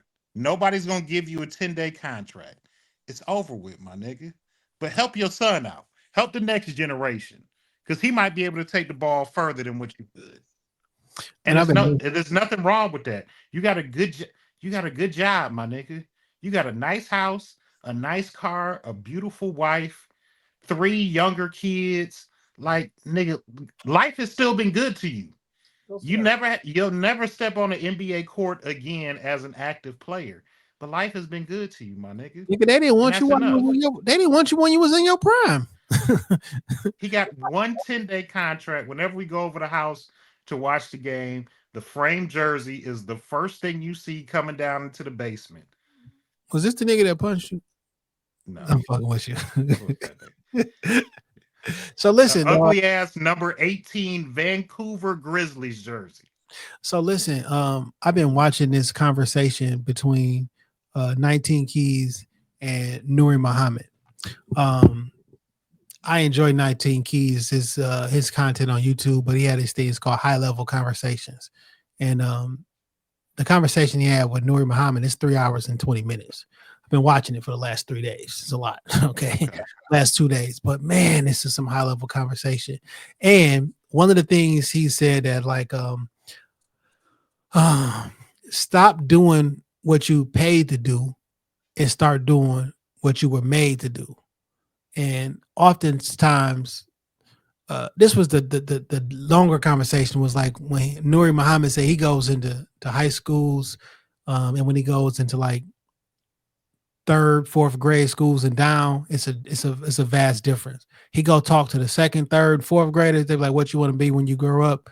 I want to be a chemical engineer. I want to be a firefighter. I want to be this. I want to be that. By the time they get to high school, what you want to be?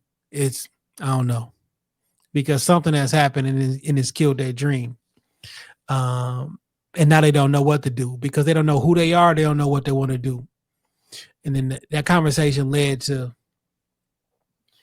people working outside of their gifts because they see what another person gift brung them.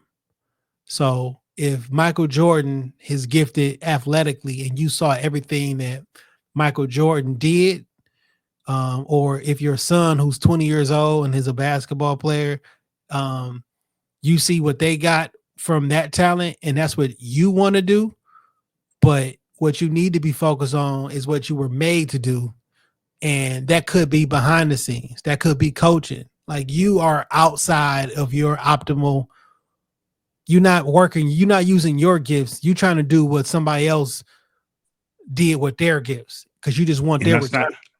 That's not how it works. And that's why everybody. That's not their gift. There's not their journey. And that's why the shit don't work out for you the same way. Yeah, and it's hard for some people to digest that because they want something so bad or they think they should be in that position. They think I can do this. God gave you something specific and unique for you. And that's what you got to cultivate. And you got to look within and to find out what you was made for.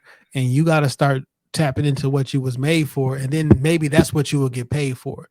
But everybody is focusing on doing what you paid to do and not doing what you made to do.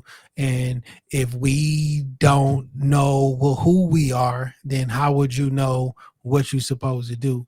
And I don't know. I've just been looking for this journey. I'll be on this journey within because that's where everything always ends up. But yeah, man, I think that whole thing should be studied. And like, there's a lot of people who rap who don't have. You don't want to rap, my nigga. But you've seen other people who was gifted at rapping and you saw what they got, the likes, the attention, the accolades, and that's what you want. You don't want to rap because you're not good at it. Right? You would be the best ghostwriter in the world. You might be the best producer in the world. But you could be the best camera person in the world. You could be the best cameraman. You could be the best A&R. You could be the best chemical engineer the world has ever seen. You could be the best designer because you know how to look like the nigga who can do it, but you just can't do it. So maybe you should work on making the person who can do it look the part. Maybe that's where your role is at, and that's where you can find your satisfaction, because true satisfaction is from finding your purpose and then living inside of that purpose and bringing that to a manifestation. That's the highest form of pleasure, of happy. Like I took something from my mind that I know I'm supposed to do. I presented it to the world and the world loved it. And now that feeling of joy, because I took something from nothing, and that's the happiness. That may not be worth $10 million, but your grandfather started a church. And now he got 50 people that come to this church every week, and he out here saving souls. And that is enough for him. I am happy because I'm saving 50 souls every week, every Sunday, somebody down here. Versus now I might see that and be like, man, look how happy he is. Let me go open me a mega church and make me $1 million. You know, Doc, I've said it on this show that, you know, me and you both made forays into music and wanted that to be something at one point. But I know in my heart of hearts, more people have heard my voice and my message and the things that I have to say in the last 8 years on this podcast, more so than any body of music that I could ever put out. And this is where it was supposed to happen at. I miss it sometimes. Yeah, I want to rap every now and again. I'll probably do something small, but this this is where my voice was meant for. And I found solace and peace and happiness in that. So, Yeah, man. For hey sure. man, it's time to open up the doors of the church on that one. That's a Yeah. word for somebody. Yeah, That's a word for somebody. it is. I do got a music pick for this week. Music pick comes from the home team. Shout out to the homie Name Tag Alexander and Nameless is off for their Namesake 2 project. The name of the song is Detroit Players with Boog Brown. Again, that's Name Tag Alexander and Nameless. Detroit Players featuring Boog Brown. If you listen to the podcast right now, it's already on the Dame's Music Pick of the Week playlist. So go ahead and spin that. All right. Whose man's is this? All right. Whose man's is this goes to this week it was announced that a couple months ago, GM announced that they were leaving the Renaissance building and they were going to move downtown to the new Hudson building, right? Brand new building, skyscraper that just went up in the city of Detroit in downtown off Woodward, like on some great shit. The Renaissance Center, which is one of the Detroit skyline, you see Detroit skyline, you see the Renaissance Center. Well, a lot of people don't know that the Renaissance Center is made up of 5 buildings, just as the World Trade Center was made up of 7 buildings. You feel me? But people just thought it too. So 2 out of the 5 buildings of the Ren are going to come down, and Bedrock and GM has announced they're going to tear 2 of them down and then build out 27 acres of riverfront. And people in the city on the number 1 river walk in America, for sure, we get 27 more acres to it. Yeah, and some people in Detroit have gotten beside themselves, and they've lost their cotton picking minds. And I say cotton picking because you niggas acting like cotton pickers right now. Some are saying, "Hey, I got this tattooed on my body. Don't change it." Well, nigga, don't get the skyline tattooed on your body. You feel me? Family, it's gonna look better, dog. There is, first and foremost, there's nobody in those buildings. Those 2 buildings in particular have been empty for years. And the tallways are staying there. And like they got some renderings that the company actually released, not Crime in the D. like this, like they actually released some renderings of what they believe it will look like, whatever. I just want everybody to relax. I've seen people I respect too, saying that like, yo, those buildings have been there for us. And I'm like, how was a building there for you? It held us down through tough times. Nigga, that food court in that movie theater been closed since I was in high school. It's they buildings, they inanimate objects. You feel me? And it's gonna be replaced by something newer and something better, and more functional. The reason that this strikes, and it was like, you know what? No, what they actually should do is turn those things into apartment buildings. It's virtually impossible to turn them old ass buildings into apartment buildings. It would cost more than building the brand new thing. But earlier this week, the mayor was out in the city of Detroit at an old abandoned school, and they say, "Hey, we're turning this old school into 100 affordable housing apartment buildings. We're going to build these out." And you know what people said? Tear that shit down. Fuck that. It's going to fail. You shouldn't turn that into apartment buildings. Get rid of it. Blah, blah, blah. I'm like, well, wait a minute. This, and they both on the City of Detroit Instagram page. You feel me? So I'm like, this can't be, because yesterday it was turn the rents into an apartment. Don't change anything. This is our culture. Y'all only care about downtown. Yeah, niggas don't know shit. Y'all only care about downtown. You don't care about the neighborhoods. And then the mayor says, hey, it was wrong what they did.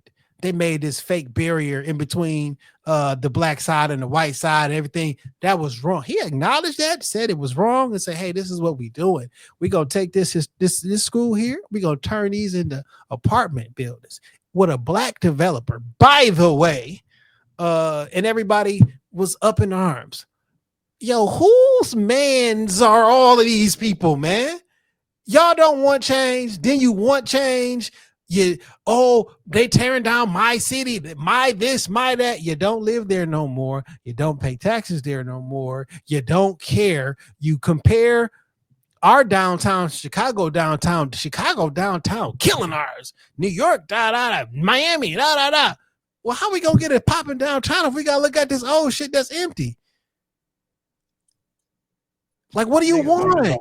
What do you want, man? Niggas don't know what they want. Niggas want discord. They want to be disagreeable. They want to have their voice heard, and then they don't say a motherfucking thing.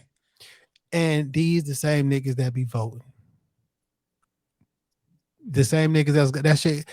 Like, it's gonna look good. It's gonna look great. Downtown's gonna be popping. You want your city to be the comeback. Y'all was so fucking happy when the NFL was down there. Oh, the great. This is my city. How don't you want your city to be better?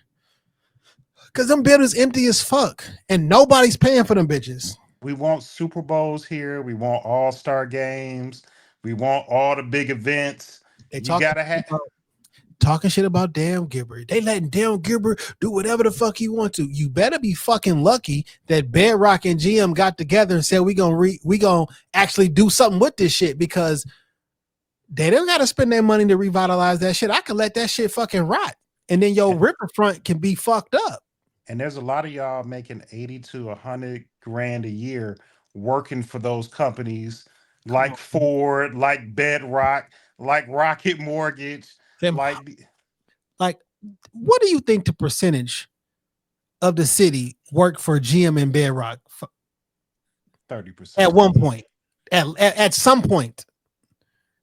Nigga, we've damn near everybody I know. At least 30%. Come on, man. Everybody got some bad shit to say about Dan Gilbert, but he didn't keep the lights on for you niggas. You take care of your family, making a 6-figure salary because of Dan Gilbert. There are some businesses downtown that I won't name that are only there because of his grace. And because I got relationships with these people. Don't worry about the rent. Let this shit go on.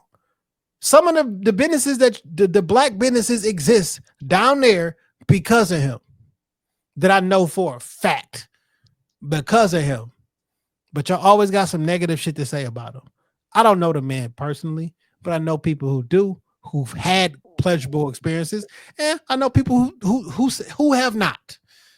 I'll say they're never as good as they say you are, and you're never as bad as they say you are.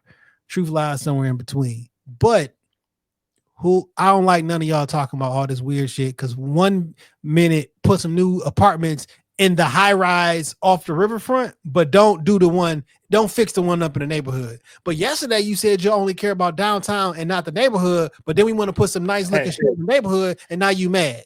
Which one? And they'll put them new high rises downtown, and your ass still won't be able to afford to live in one of them. Like, cut it out. When they knock Cobo down and them new apartments they got going up, 4 racks a month. Now, none of you niggas complaining about to move into them. Hey, man, it is what it is, man. Whose man's is this? You niggas is never happy. Downtown, uptown, left, right, stump, slide to the left, any of it. How about you just focus on redoing grandma roof and fixing that addition in the back of the house, and owning and maintaining the property that you got. That's what you can do. In any event, it's time for the benediction. All right, man. Look, it's your man Dame 3_313 on TikTok and on Instagram, Wild Dame 313 on X. Hey man, the brand is strong. We got some good interviews coming up. We got some good things bubbling for the new year.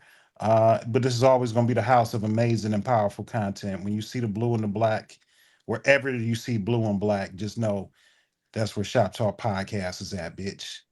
Yeah, man. Can't wait for you niggas to see what's coming next.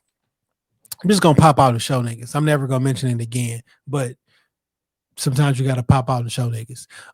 Jay Johnson 313 on X, formerly known as Twitter. If you have a Twitter, follow me on that joint. If you don't have a Twitter, make one. Follow me on that joint. We be doing live streams, and we be broadcasting on Twitter because Twitter holds us down, and more so than YouTube. But I'm still gonna keep posting on YouTube. But Twitter, shout out to y'all, man. Y'all be rocking with us, and I appreciate it.